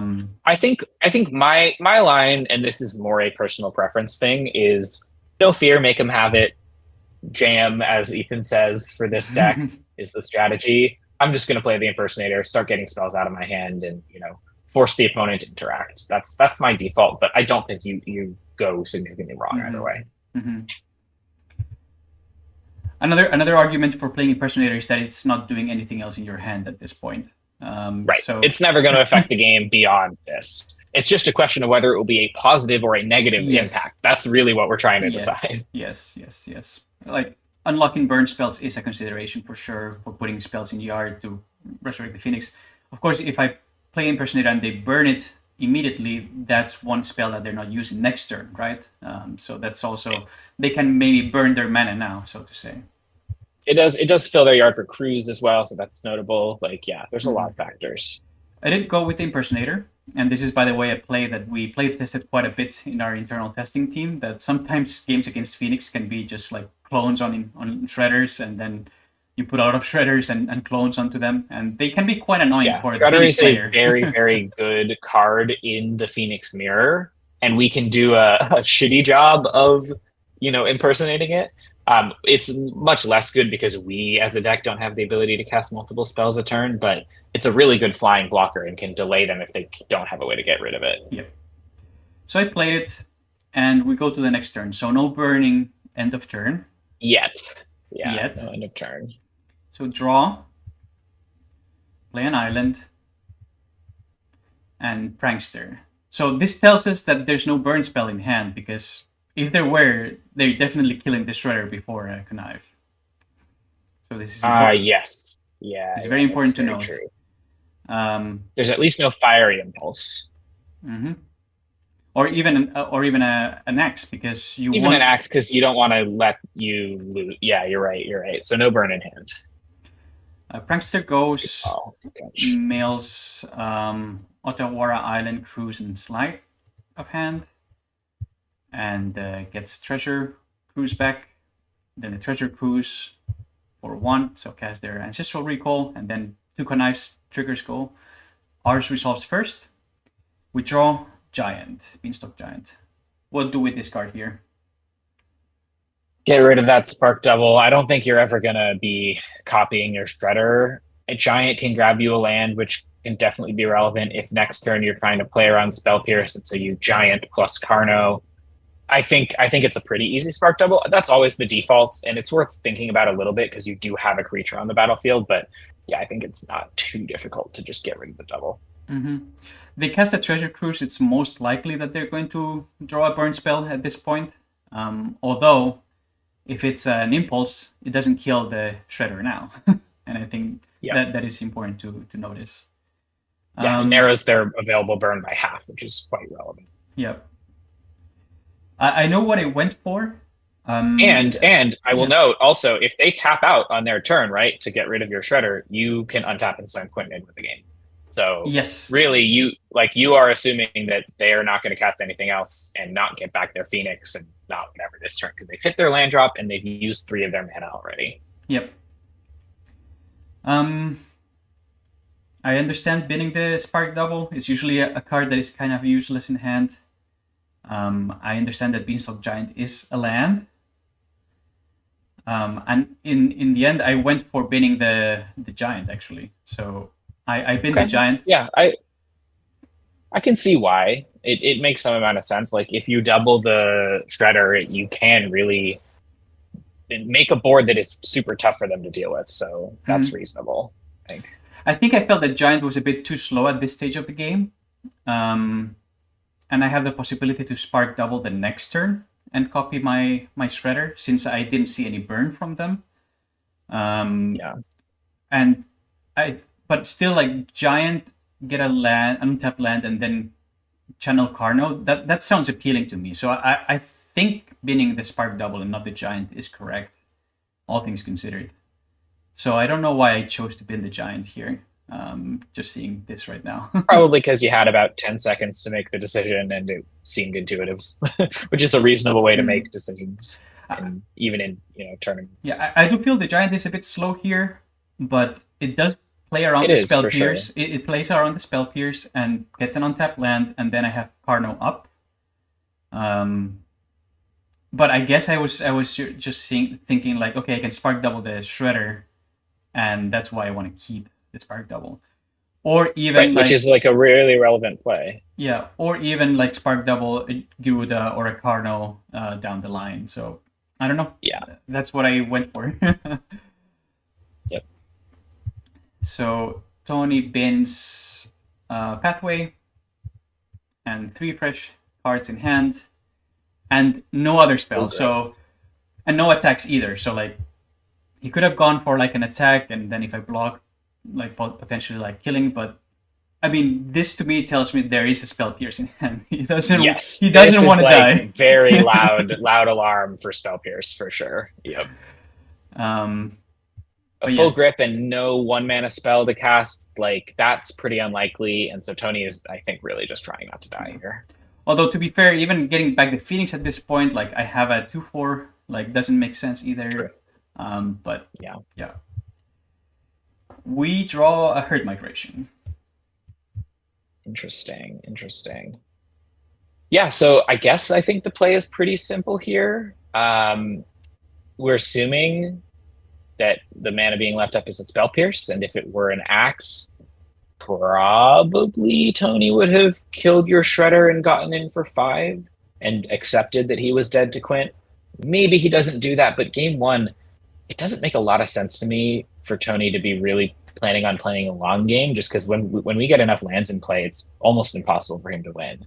So I don't think he would have made that play. I think I'm just cycling Herd Migration, getting a land, making sure we have a 6-drop next turn, and playing a Spark Double, trying to copy the Shredder. Hmm. Um, yeah. Well, I will come back to that. I'm just gonna say like I remember being in this spot and thinking, man, an untapped land would have allowed me to play Giruda or Carno Yep. even. Would be nice to have that. And it was like, okay, I get a land, but I still need to wait one turn. So that I remember that annoyed me a bit, and it also annoyed me that there's still a spell pierce up, so I cannot just play Quint and win the game. Um, I think I went easily for getting a land, so that's exactly what I did. Got a plains Yep. and played it, and then I agree with your line. Like I should just play the spark double here, put another 2/4 in play, It's not and doing anything else for you this game. yeah, it's not doing anything else. I think in the end I didn't do that because I was afraid of an X on my shredder right now. But honestly, if that's the worst that happened, then there's just like the next And you turn. still have a 6-drop to play Yeah, next turn. exactly, You're fine. exactly. And there was no burn before the treasure cruise last turn. I can assume there was a burn that was drawn. And if I play a spark double right now, sure it could get killed, but it's not the end of the world. Like yes, we spend our mana and then Tony can resurrect some phoenixes or whatever. But then it's our turn next turn to play a Giruda or a Carnosaur. They could have the disruption in hand, the Jawari disruption, which would counter one of the 6 drops. True, true. But yeah, what I did is I didn't even put Karuga in hand. I kept Carno Keeping open. Carnosaur up. I kept Carno Yeah. open. I think it's a punt. It's a quite a big punt not to put the spark double over there because with two force in play, the game is very difficult for the Phoenix player at this point. Like the Phoenixes cannot get in. I'm going to be conniving also as well, and it's just like I have 3 threats in hand. They're just gonna fall Yeah. at some point. So I'm really sad that I made this punt, but it was correct Yeah. to spark It double. stinks. I mean, these are learning opportunities, and this is why we go over these matches. I think I agree. Like, this is definitely one of the spots where you can make them have it, and then even if they do have it, they still need to have more, right? Mm-hmm. Um, More and like, yeah, they need to have an answer for your shredder in response to the Spark Devil. Then they need to have a way to get back their phoenixes, and then they need to have a way to disrupt you, which is just a lot. Now, if Tony has the perfect hand, great, like GG's, right? But I think you're right. I think this was a punt, and it's tough to hear that for like a win and in, but Magic is hard. I keep saying it, and yeah, like there's nothing you can do but bravely face it and you know learn Mm-hmm. from it. That's all we're trying to do here. Mm-hmm. Yep. So now it's Tony's turn. Lightning Axe the Shredder, which I believe it was the top deck, so he didn't have any burn in hand, and he top decked the burn, which I can be a bit salty. Oh, of course he top decks that without even me conniving. Like I don't even get value from that. But Right. it's Phoenix; they're gonna draw their cards eventually, right? And it's unlucky. He's already dug very far, and Yeah, yeah, it's also unlucky for them that they haven't drawn any of the 8 burn spells they could have had before, right? But again, if I had the spark double now in play over there, what a difference that would have been. Because look what happens now. So there was no other Phoenix in hand, so that's important. But bidding that canal, play a land, adventure the prankster, connives away another shredder. So get a 3/5, mill, slide and 3 lands. So gets the slide. Gets another that slide gets back there. to Phoenix. And now there's 1 Phoenix in the yard, and that comes back and leaves 1 mana open. So again, the spell pierce is up. Yep. Gets in for 6, and I don't even Carno away the Phoenix, which is probably correct. To be honest, too. I don't think it's correct. No. I think you want to be playing Carno this next turn. Okay. Yeah. Instead of Garuda. Now Garuda, like, it could be better if you mill the Carno, right? But you only have 3 left in your deck. Carno might be worse if you immediately discover into a Quint and it gets spell pierced. but it's still more likely that you're going to discover into at least one clone, which I don't think Tony has a way to deal with um, on the stack. So you'll make two Carnos, and then it's an actual race. Like your opponent's at 16, you're at 15, you're under 6 life total pressure. So you could genuinely race them with these Carnos, especially if you get to spark double one of them the following turn. Um, and so I think the way that Carno loses if it immediately discovers into a Quint, which is totally possible, but less likely than not. And Garuda can easily whiff, especially in this matchup where you could mill their Phoenixes, then they can, burn them and then get them back on their side. You can mill like a Shredder, which doesn't do a whole lot.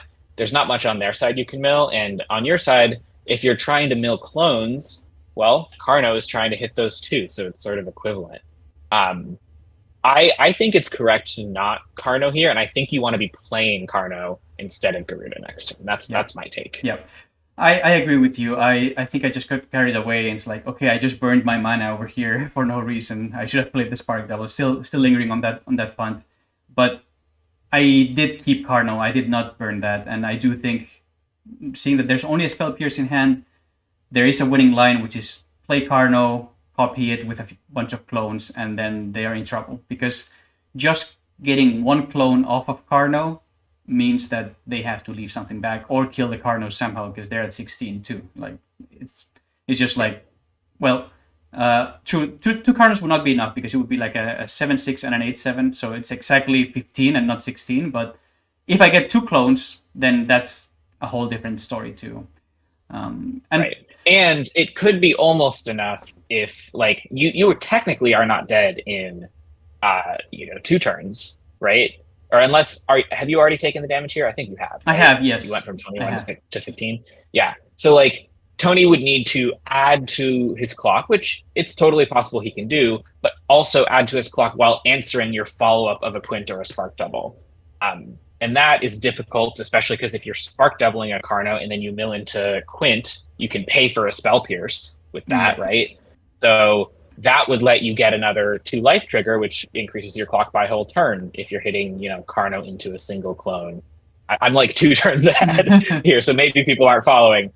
But yeah, I really think Carno into a clone is probably good enough for you to win the game. Carno into 2 clones is almost assuredly good enough for you to win the game. Yes. And that's pretty likely. So I would go for Carno here. And therefore not use it on the Phoenix to keep pressure off. And such a shame that just the Spark Double on the battlefield would have prevented 6 damage, like that makes a huge difference too.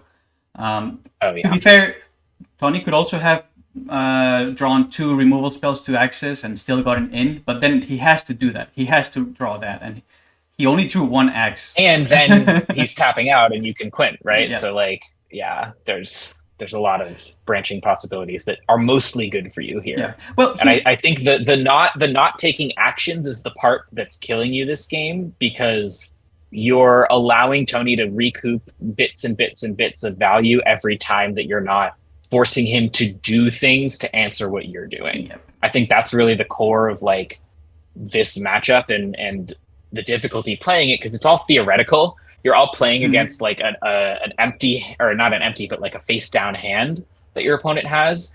And you sort of need to like continue to force them to do things so that they can't do the things that are optimal for pressuring you.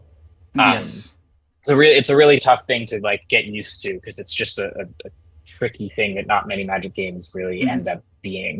Yeah. But yeah, that's what this matchup is about, in my opinion. Just a clarification. If Tony had 2 axes in hand, he can remove both and not be tapped out, because then like mill with the fairy. So that's exactly 4 mana and then get back the Phoenix. So that true. I guess I'm assuming like if he has the second axe, it's like instead of the fairy or something. Yeah. Right. Yeah. But still, like 2 axes is very different to 1 axe. He had 1 axe and not 2, and a 2/4 in that place, or a 3/5 would have made a world of a difference here. So I keep Carno. I understand that that's this thread I have to slam next turn. Draw another Quint. And that's actually kind of good for you. Yeah, less chances that I will discover a Quint, right? So we have 2 clones outside of the deck, and we have 4 clones and 2 quints, so we are quite favored to draw into clone, which puts us really advantageous, right? I slam the Carno, as we have mentioned. Love it. Love it. And we discover the Quint, unfortunately. Brutal. Connive happens, bins a Phoenix, which I'm assuming top deck and bin, because otherwise why wouldn't have he binned it before? And there's the Spell Pierce. So yep. And here's where like the cumulative I'm gonna eventually find my things of Phoenix really gets you. Obviously you got unlucky by hitting the Quint first. And now like it might be subtle for people watching this, like that completely swung the game. Because now you might even be dead this following turn, and even if you're not, you probably don't have a way to recover as long as Tony can disrupt your combo one more time. Let's see. So there's a Cruise. Then they consider binning a 3rd Phoenix. Another Phoenix. So and that, I think you're dead, right? A 4th Phoenix would mean I'm not still dead because it's... Oh, no, you're going to 1. I go to 1. You're going to 1. So bins yet another card, which is an Axe, Lightning Axe. Plays a tap land. 2 Phoenixes come in. And yeah, like it's not lethal yet. And there's no, I don't think that he's playing what's it called, the hazardous spike, or the spike field hazard. Yeah. Yes, which is 1 damage, which would kill me over here. So he's not playing that in his list. Right, 1 is very different from 0 playing against Tony's specific list. So I remember Tony definitely sent the 3 Phoenixes in, and he was thinking, should I send the Shredder because it's not lethal? He does send it in, and that's correct. Do you know why that is correct? I don't know. Explain. The reason is, if I draw a shock land, I can't play it untapped then. If he doesn't swing with Shredder, I can play a shock land untapped and play around the Juari Disruption. He's keeping 2 mana open, so there's still a possibility to Juari Disruption a 6-drop. And that is correct to get me to 1.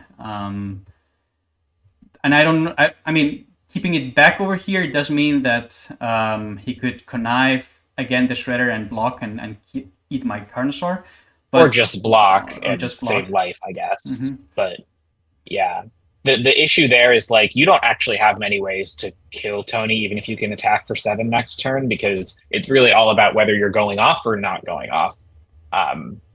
Yeah, like 16 is pretty equivalent to 9 in terms of Tony's life total. So it's I like the attack with the Shredder a lot, pointing out that you did like you can't shock, which is huge. Like any single mana for you to break out of the Spell Pierce range is great, or Juari Disruption range. At this point, taking that option. At this point, I need a Cavern of Souls or a basic.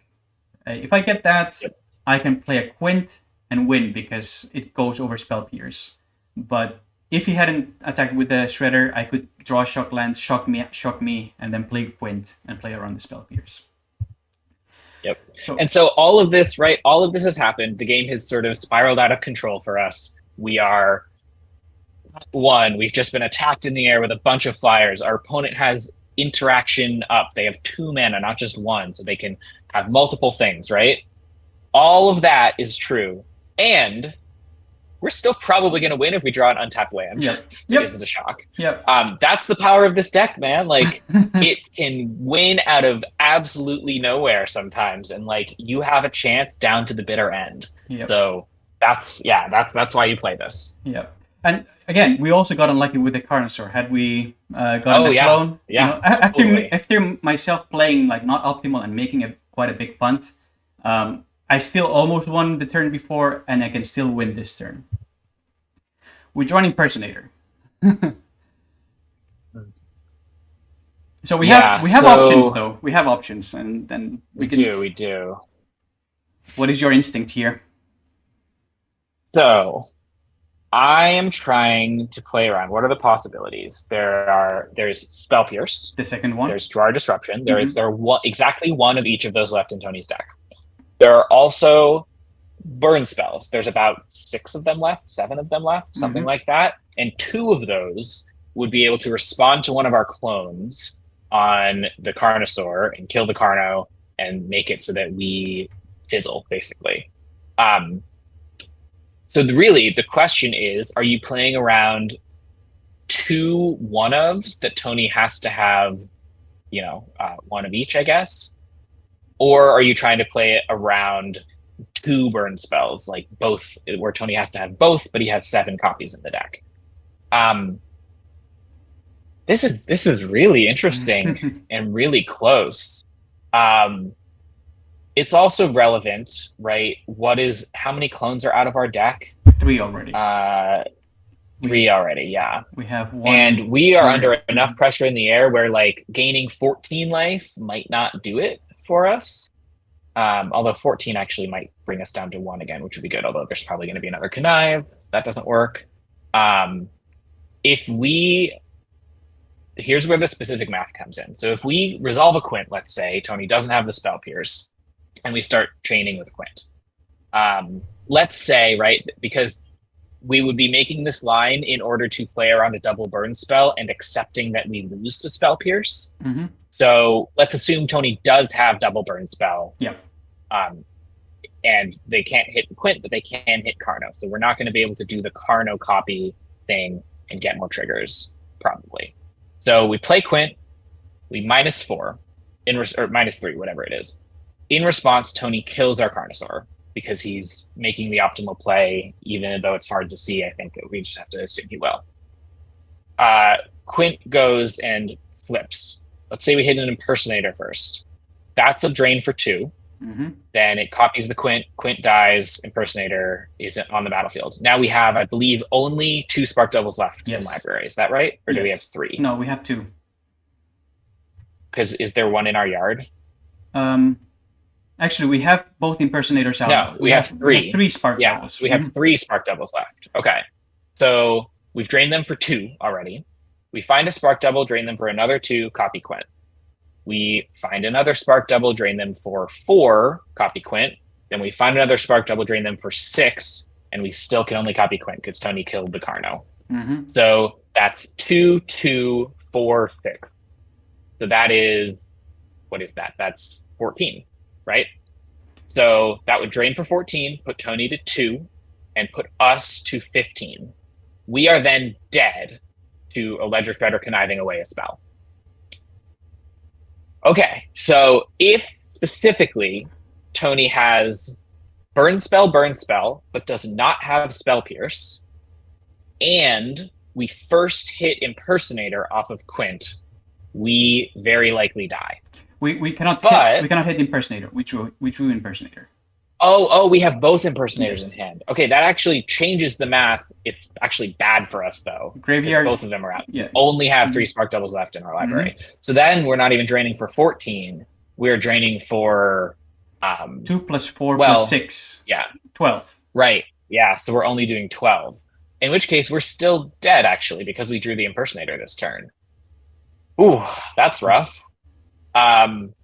Yeah, no, all of the math I was doing was assuming there was still 1 Impersonator, which is wrong. So I think Quint is non-viable here. I don't think we can win by playing Quint.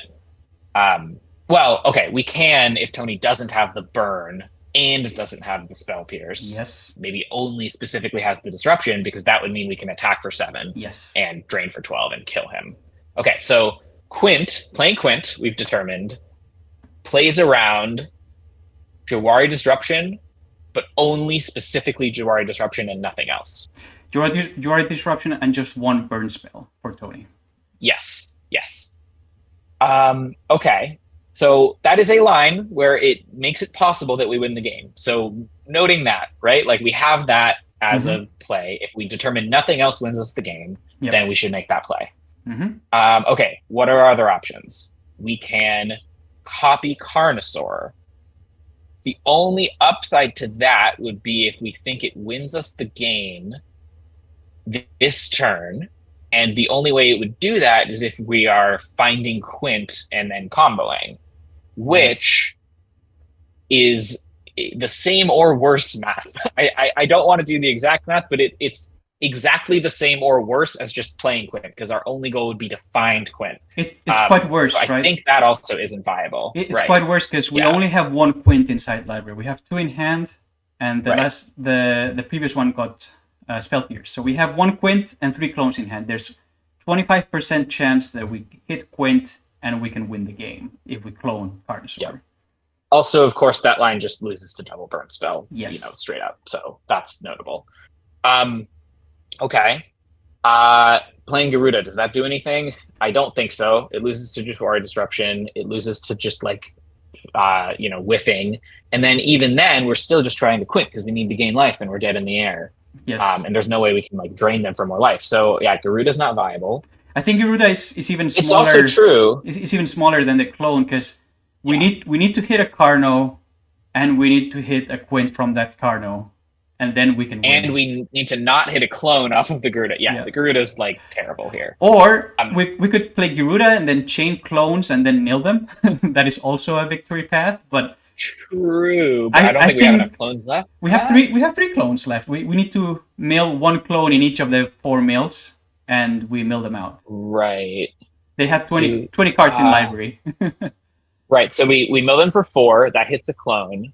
Then we mill them for another 4, so that's 8. That hits another clone. We mill them for another 4. That's 12. That hits another clone. And then we hit our last clone, and that mills them for 16. Right? Oh, so it's not even okay. Not yet. Yeah. So that's not a line. It's close. It's very close. If we didn't draw Impersonator, it would have technically been possible, but also extremely unlikely. Mm-hmm. So I don't think that's viable either. And going back to our first line, even if Tony does have Double Burn Spell, I think it's possible that he doesn't see the line to kill the Carno right away. Mm-hmm. In which case, that gives us a couple percentage points, maybe. So, I think after talking it through, there's only one possible line here, which is just slam Quint and lose to Spell Pierce, and accept that. Yeah, and hoping that the second spell Pierce is somewhere in the deck. Which, to be fair, there's 20 cards in the deck. It's still 1/3. We already saw the first one. Totally possible. And that's where I landed. I said Quint is the only real way is the one play that maximizes the chances to win this game. And I played, and there was totally spell right. Pierce. And there you go. Yep. All of that to say that Quint was the correct play. There were a lot of people in chat saying we should clone. And Tony actually had 2 burn spells in hand, so if he played correctly, we still lose this game. And people were saying if you clone and then they kill the Carno, that doesn't do anything. But even if he didn't have 2 burn spells in hand, we only win the game 25% of the time, and that is we discover the Quint. Right. And so you might as well play the Quint and give it. You'll win the game 100% of the time if Tony doesn't have anything. If Tony doesn't have the double burn. So yeah. Quint was the correct play there, sadly. Second spell Pierce, and we lose. Very sad for that punt. What a difficult, frustrating game. You were so close the entire time, and I do think if you had played a little better, you probably win that. Mm-hmm. Brutal game to look back on for sure. But honestly, again, untapped Cavern of Souls or basic wins me the game here. Right, and still a hair's breadth from winning, just via that line. Yeah. So. And just playing the Spark Double when I had to.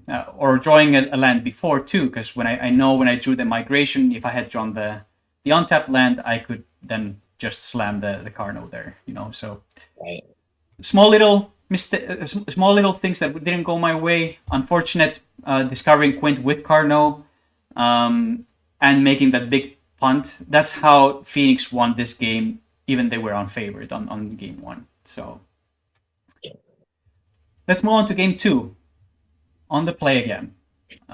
This hand. Ooh, this hand is slow. But it does have every ingredient. You've got your A, your good mana, your B, your ramper, and your C, your threat.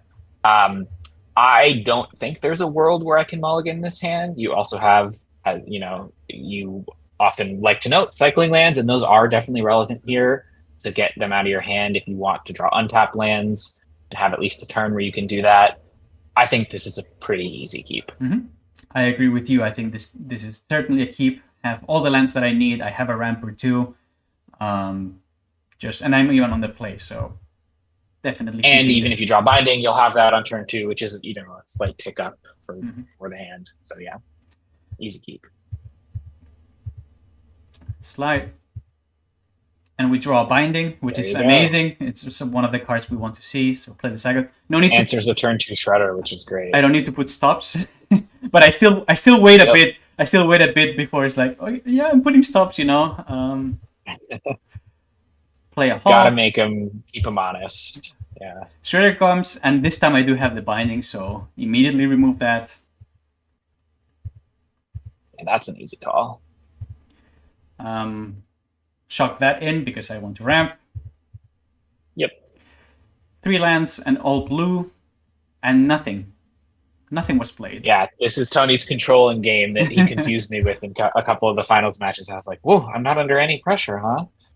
I must be in a good position. And then Tony's, aha, no, I have all the answers. So anyway, I ramp. I don't think it matters which land you get here. Maybe it was correct. I don't think it does. Maybe it's an island so that you can impersonate next turn, but there's no reason for you to impersonate. Yep. So, and I have another Sagoth. As long as you play the Zagoth Triumph on the following turn, then yeah, there's no downside to whatever you get. Draw the basic, and here is there consideration to get Karuga in hand to cycle the land? Yeah, I think I'm buying Karuga over cycling a land. I can always do that later, and I'd rather just be able to have the option of playing Karuga next turn into like counter magic or something. Yeah, I do play the Sagoth, and I buy Karuga, leaving up white, so faking that I have another Binding.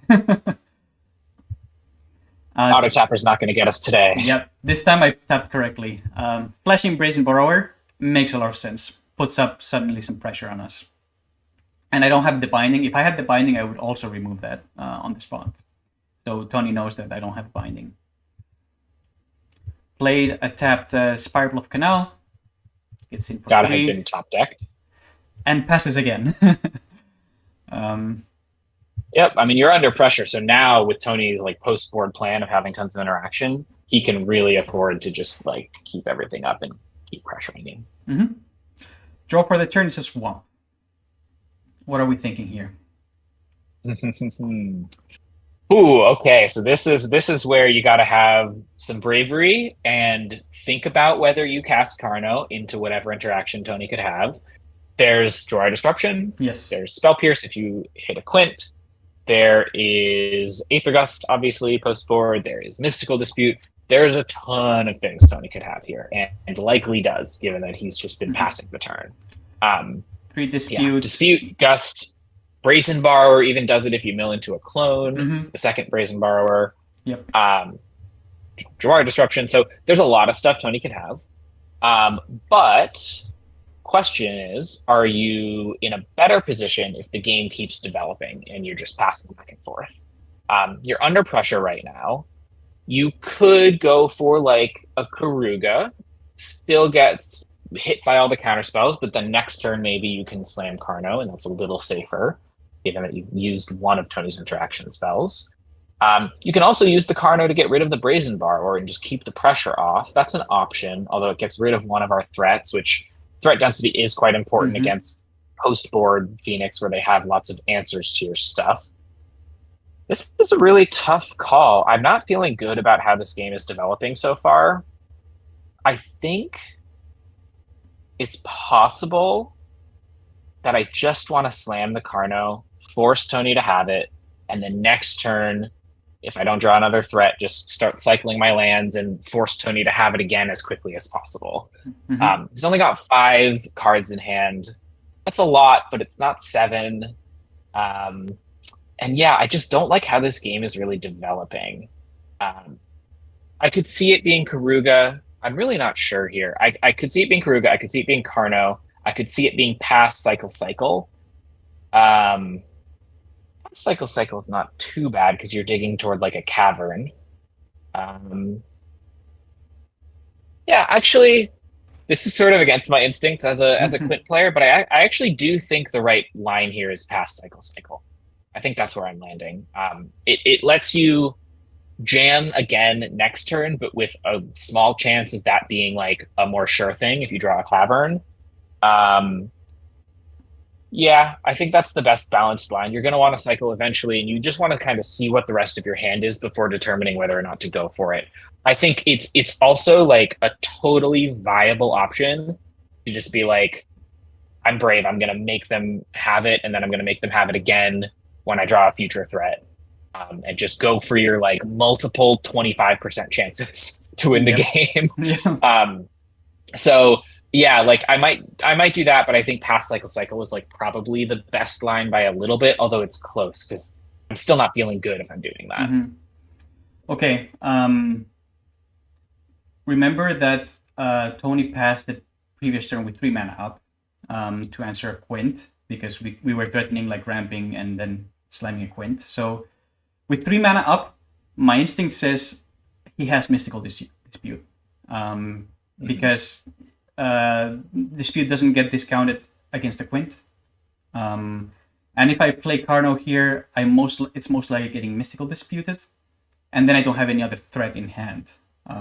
Was my worry. I am under pressure. That's totally a risk. Yeah. I'm under. It's totally a risk. Oh yeah. I'm under pressure, but it's only a 3/1 so far.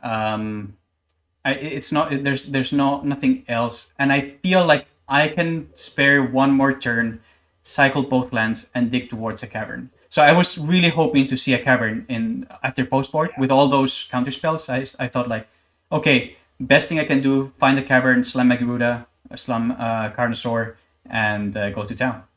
So yeah, I think you're right. I just am noting that I'm not happy about it. That's really all I was trying to say with that, because like I'm just scared to let the game continue developing and let Phoenix continue shaping their hand while I'm under pressure.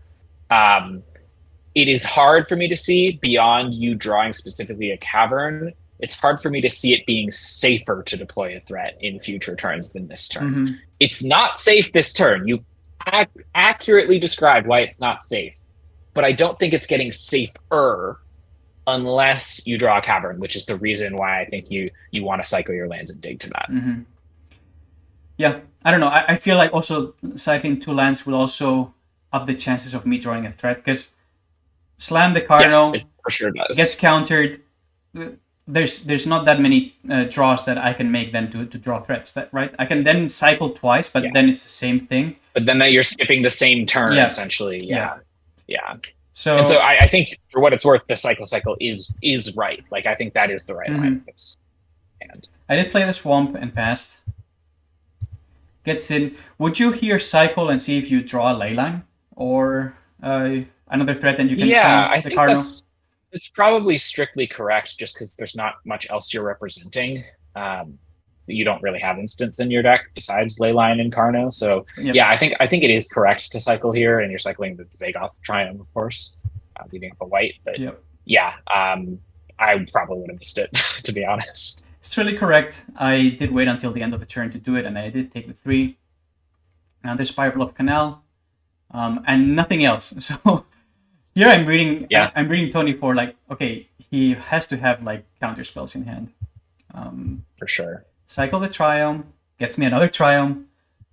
Cycle the second Triumph, and get a Tanuki. Yep. And the draw for the turn, Stomping Ground. Whew. Yeah, this is what I meant about not getting better.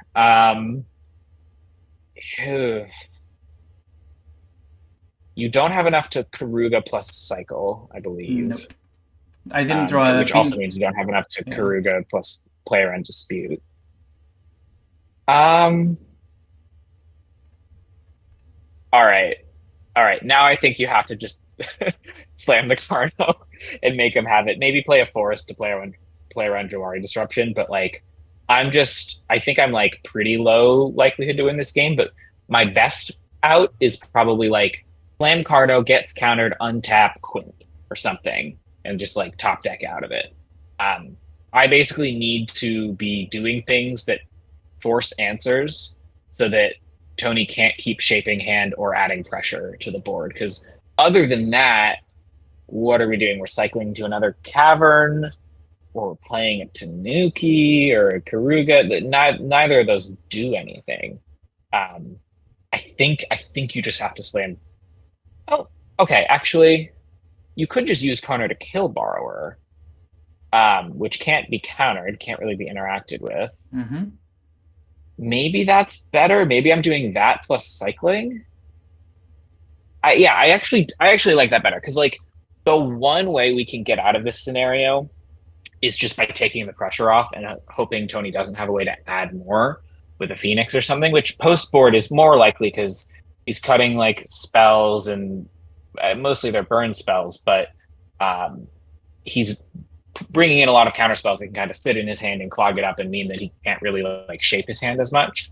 So actually, yeah, I'm wrong. I don't think you slam the Carno. I think it's pretty obvious that he's got something to answer it. I think you actually here want to use your Carno to get rid of the Borrower and then just cycle your land and continue trying to dig to more threats and caverns. I think that's the best line. Mm-hmm. What about you? What do you think? Well, just pointing out that if we want to slam a threat, there's a possibility to just put the Tanuki on the board too, as a 6/5. Yes, yeah. That's totally possible. It's maybe not the most intuitive thing. I still don't like. But I will say, I think Tony only doesn't counter that if he thinks he can win through it, right? Yeah. So it's sort of like it's like browbeat. It's giving your opponent the option to make a play that they know they can win through. So yeah, I sometimes it's right to play Tanuki just because you think you can sneak it through and you have a suspicion that you can win the game with it. But I don't think this is one of those scenarios. Yeah. Worth noting, though. Yeah. Absolutely. Cycling the land and answering the Borrower also looks nice. I'm still kind of like thinking, why don't I have a Cavern of Souls? You know, like I really want a Cavern of Souls. Why is it not in my hand? We play 4, yeah. I play 4, and he has a lot of counter spells in hand. I'm reading Tony for Mystical Dispute the whole time, by the way, which also leads. Which I think is correct. Yeah. Which leads me to see I have 6 mana. I haven't played a land yet. I can ramp with Tanuki, and I have an untapped land. Next turn, I have 9 mana, because play a land. 9's a lot more than 8 in this scenario. 9 is a lot more than 6 and 8, and with 9 I can play Carnosaur, pay for Dispute, and pay for a Spell Pierce on the Quint that you go into. Yeah. So that's it. It's dead to 2 pieces of interaction, but that's better than 1. It is, but it plays around better against the counter spell that we've been reading Tony all this time, right? Right. Right. That's ultimately where I landed. I said like, okay, cycle and ramp, and the next turn I'm slamming Carno, and I go through a Mystical Dispute. Yeah. I think that's pretty reasonable. The Borrower is not killing me just yet. Like, yeah, it's been putting pressure, but I also don't see how without a Shredder, like they can bin the Phoenixes that easily at this point. And I'm banking on like next turn I'm resolving a Carno somehow, especially if they don't keep up 2 Mystical Disputes. Yeah. You're basically going for the drop to low life total, but give yourself the maximum chance to stick a threat. Yes. That you possibly can, which is a very like common game plan with Quint for sure. And I like seeing that line. I didn't see it at all, but I think that's pretty smart. I saw it in the. I don't know if it's better than getting pressure off of you, because that just means that like the game can continue to go on and you can continue to draw more threats and jam them through answers. But it's at least something that you absolutely should consider, and I think it's probably pretty viable for a game plan. Yep. I'm still hoping to maybe draw a Cavern or something, and right. You still have that out. You're still cycling. And Carnosaur is still the only threat I have in hand. We've cycled quite a bit, and we haven't seen another one. Makes me more uneasy to jam against a counterspell. And seeing that I can play around Dispute the next turn, that's why I take that line. So play it tapped, Stomping Grounds, pass the turn. And you still have the option to kill the Borrower if something crazy happens and you determine you want to. Exactly. Like, let's say for some... Which is why, for what it's worth, I think cycling before you take damage is going to be correct here as well. Yeah, that is true. I mean, they could go like a Prankster, mill 4 Phoenixes, and then reanimate the Phoenixes, and I could be dead. So then, in that scenario, I channel the Carnosaur and I kill the Borrower. Right. But he doesn't go for that. Just 3 more in the air. Play another land, Shredder, and nothing else. So I'm rooting for a lot of counter spells in the hand right now, because why wouldn't he try to connive at least here, right? Yep. Yep. So yeah, like you're right. You're absolutely right. I'm reading exactly the same thing from Tony's hand, and I think it's like super, super, super likely that he has a lot of counter spells. However, I do want to note that like reading is not exactly the same thing as knowing in yeah, Magic. And there are possible hands Tony could have where he's making these exact same plays and doesn't have anything. Tony could have a bunch of lands and a spell pierce in hand, right?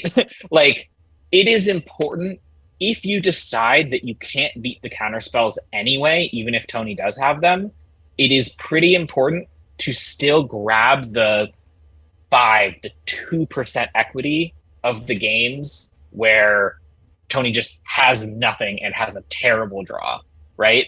So that's why I'm just continually checking every turn, like, can we actually beat multiple pieces of interaction? If we can't, maybe we just slam Carno and hope for the best. That's why I'm doing that. I think it is wrong. I think your line does try to play around a little bit of interaction in a way that still wins you the game through that, which is maybe like a 10% or a 15% line instead of a 5% line. But that is why I'm sort of crazily like, I totally agree. Tony has a bunch of counter spells, and you should play into them anyway, or you should at least consider playing into them anyway. It's a bit of like a crazy person thing to kind of do, but sometimes that's what you have to do, and it is relevant to think about. These are like the tiny edges that you try to gain in evaluating games of Magic. Yep. Which is why I love it. It's such a great game. Important here to first ramp and then cycle. Gets one land less into the deck.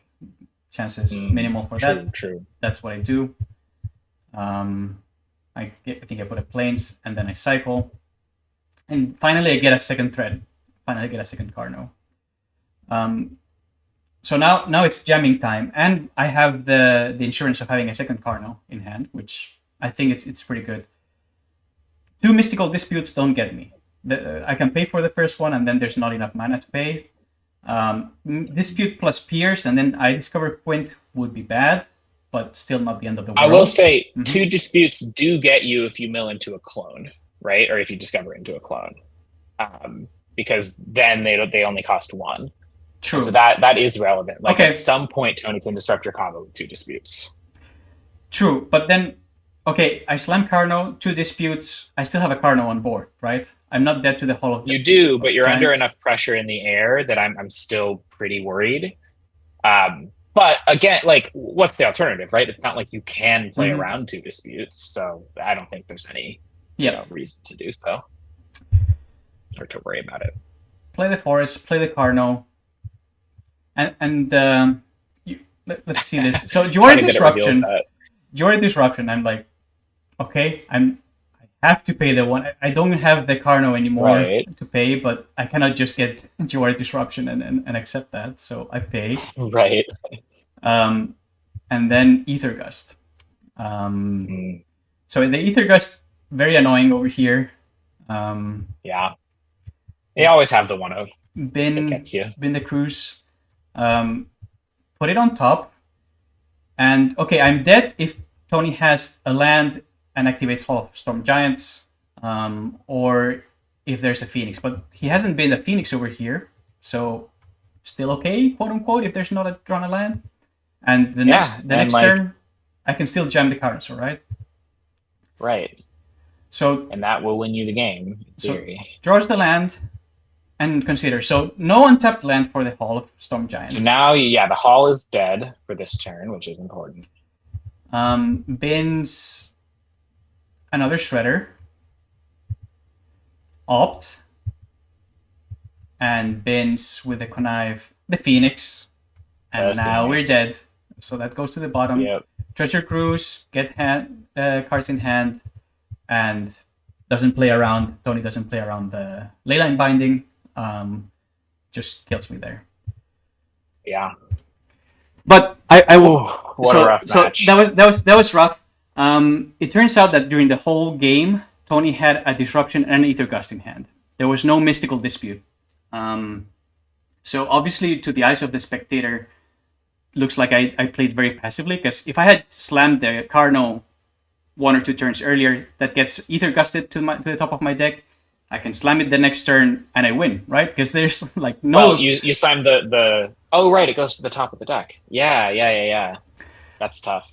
So of course, if I knew that there was no Mystical Dispute in hand, or no negate or anything like that, I would have slammed Carno earlier. If it's just Ether Gust, sure, I slam the Carno. But if it were a dispute and I don't draw a threat after that, I lose the game, right? So that's why I played around the Mystical Dispute as much as I could.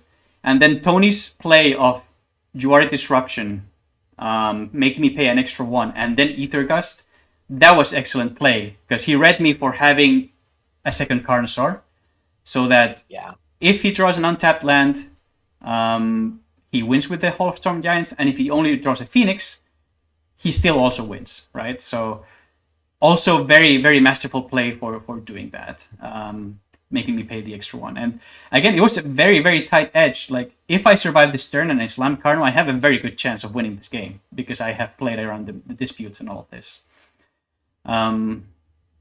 No Cavern of Souls that I drew. I wanted to draw one this whole game. Sadly didn't. And there was no Mystical Dispute in hand, so maybe jamming, there was a chance there. But if there was a Mystical Dispute, I think my line of playing was quite correct, especially in game 2. Yeah. And Tony was playing exactly as if he had a dispute. So I don't think your reading of that was wrong at all. I think it was accurate. I think if there was a mistake, and I don't even necessarily think there was, but if there is a mistake, I think it's that, like, that thing I said about, okay, you read something in their hand, right? But that doesn't mean you put 100% probability on it. That means you put 85% probability on it. And if you decide, which you didn't, and I think that was correct, but if you decide that you can't play around it even still, then you go for the 15%, right? Maybe they don't have it, and maybe I'm just misinterpreting this information somehow, and they have something else weird, some other combination of stuff. That's what it turned out to be. But I think if you're reading Tony's play here in this game, I would put higher percentage chance that he has at least one Mystical Dispute than him having Aether Gust plus something else, right? And so even though he had that, right, I don't think your play was necessarily wrong. It would be difficult to go back and analyze exactly if it were right or wrong, but like, yeah, these are the kind of things where whether or not they actually had it, you really have to be viewing the game from the perspective of the information you had at the time and figuring out what reasonable deductions you can make from that. That's really hard. Yep. Really, really, really hard. It is indeed. I think I played quite well this second game. The first game, of course, I did that punt over there. If anything, there's also a reasoning to kill the Brazen Borrower on site, because it's the only thing that's pressuring over there. It really pressured you a lot that game, and meant that Tony could only get through a single turn of you trying to combo, but then kill you immediately after, which was a big deal. And also, by the way, the Phoenix was top decked among those opts and considers in this turn over here. So again, didn't draw that land, and Tony could have gotten unlucky and not draw a Phoenix, and then it's next turn for me, right? So, quote unquote, there was also a bit of luck involved over here.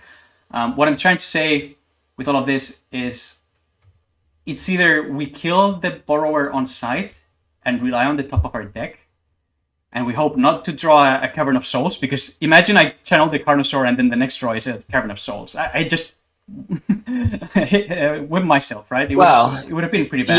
Yeah, I mean, well, okay, that would have been bad in the sense that it would have won you the game if you hadn't done the decision you made.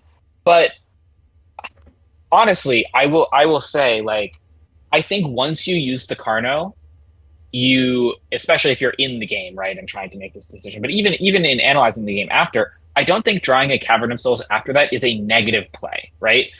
Or a negative thing to happen, because when you make that Carno decision, you are making it with the information you have available to you at the time. You already know it is possible for you to draw a Cavern the next turn. Whether or not you actually do has pretty much no bearing on the decision that you made at the time. I think playing, using the Carno to get rid of the Borrower is a play that you would make based on the principle of this deck, which is I will draw more threats as the game goes on. That's like a foundational reason why you're playing Garudas. It's because it's good against Thoughtseize in the red black matchup, and because you can play the games to take pressure off yourself, knowing that you top deck better than other decks in general, and you can have instant wins when you find the right cards.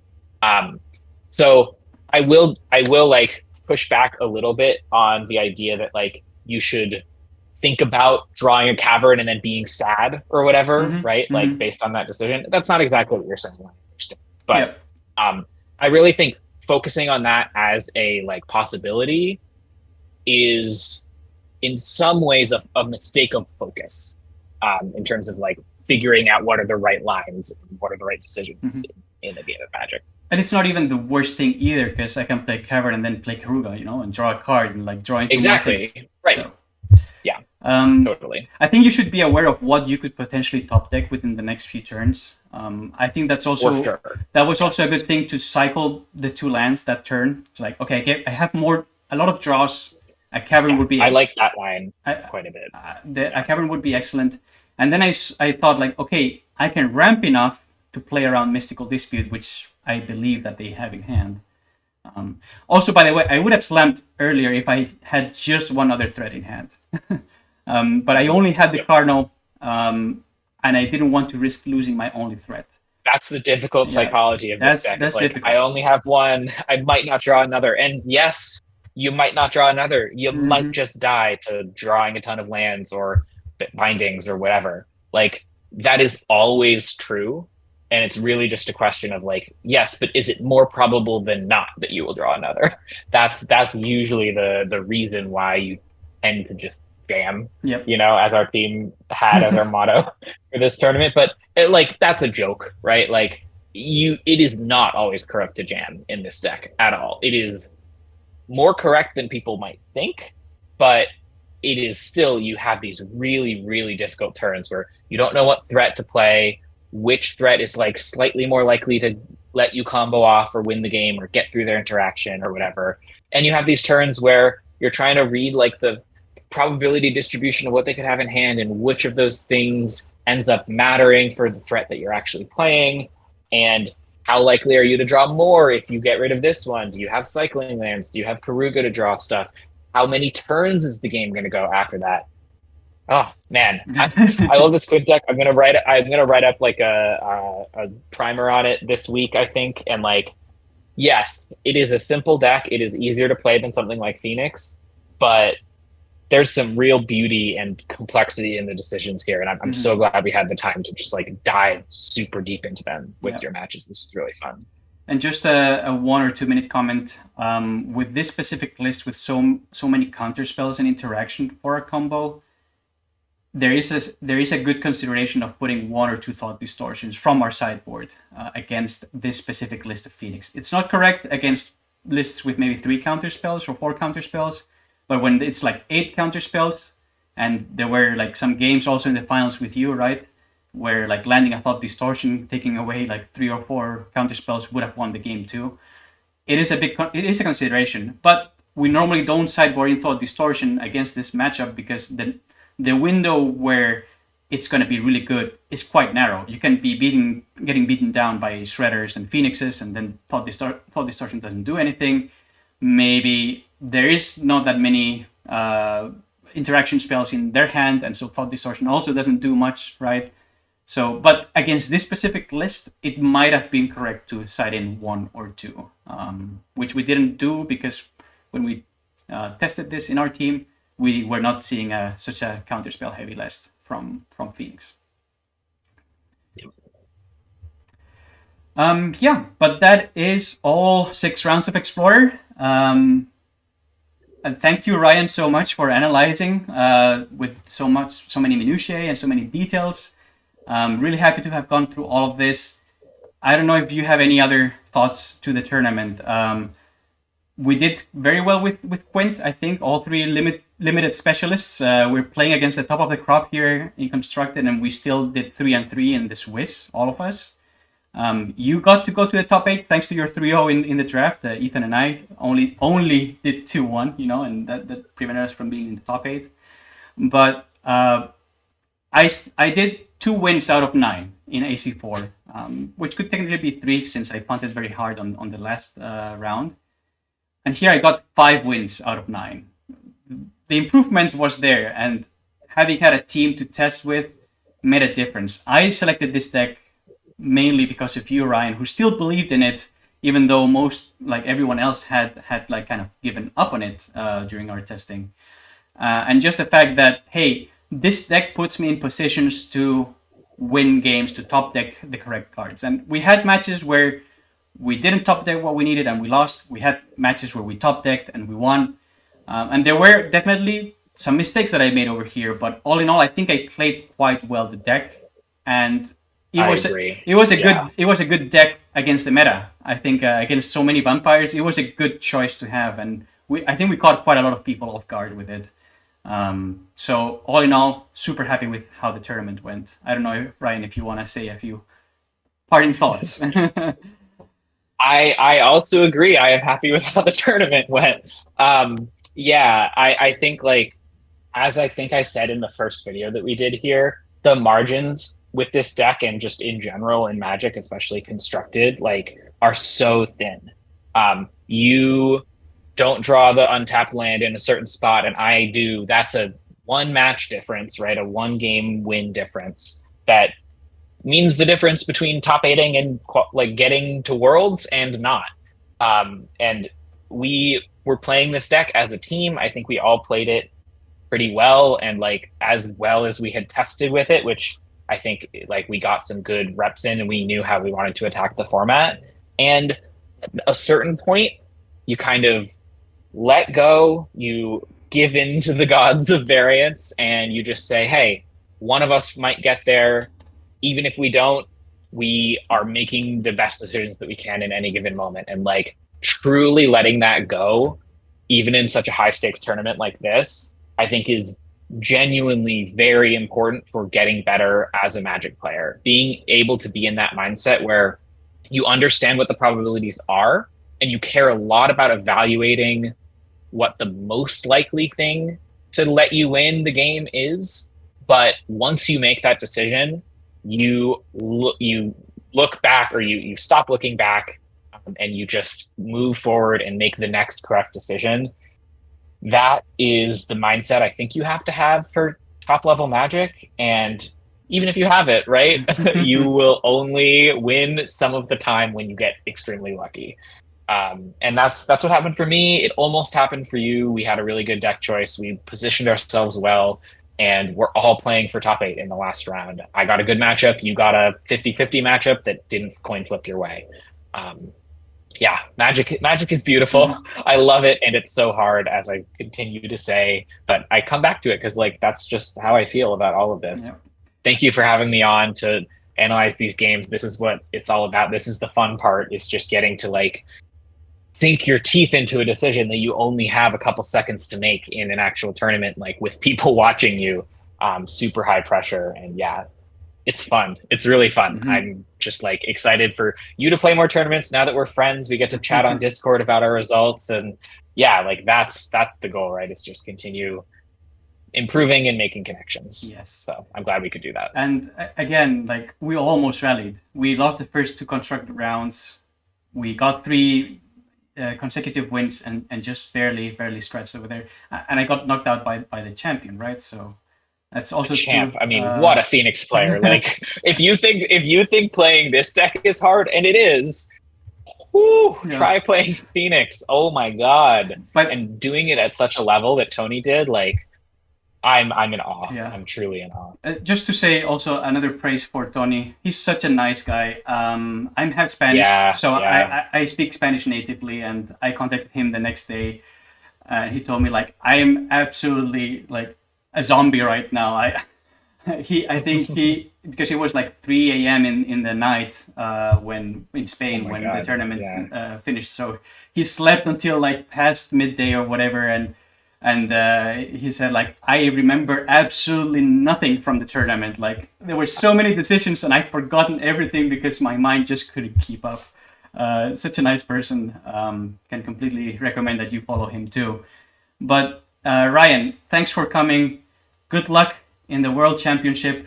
we'll be cheering for you unless I somehow Thank qualify you. myself, but will be quite unlikely that that happens at this stage.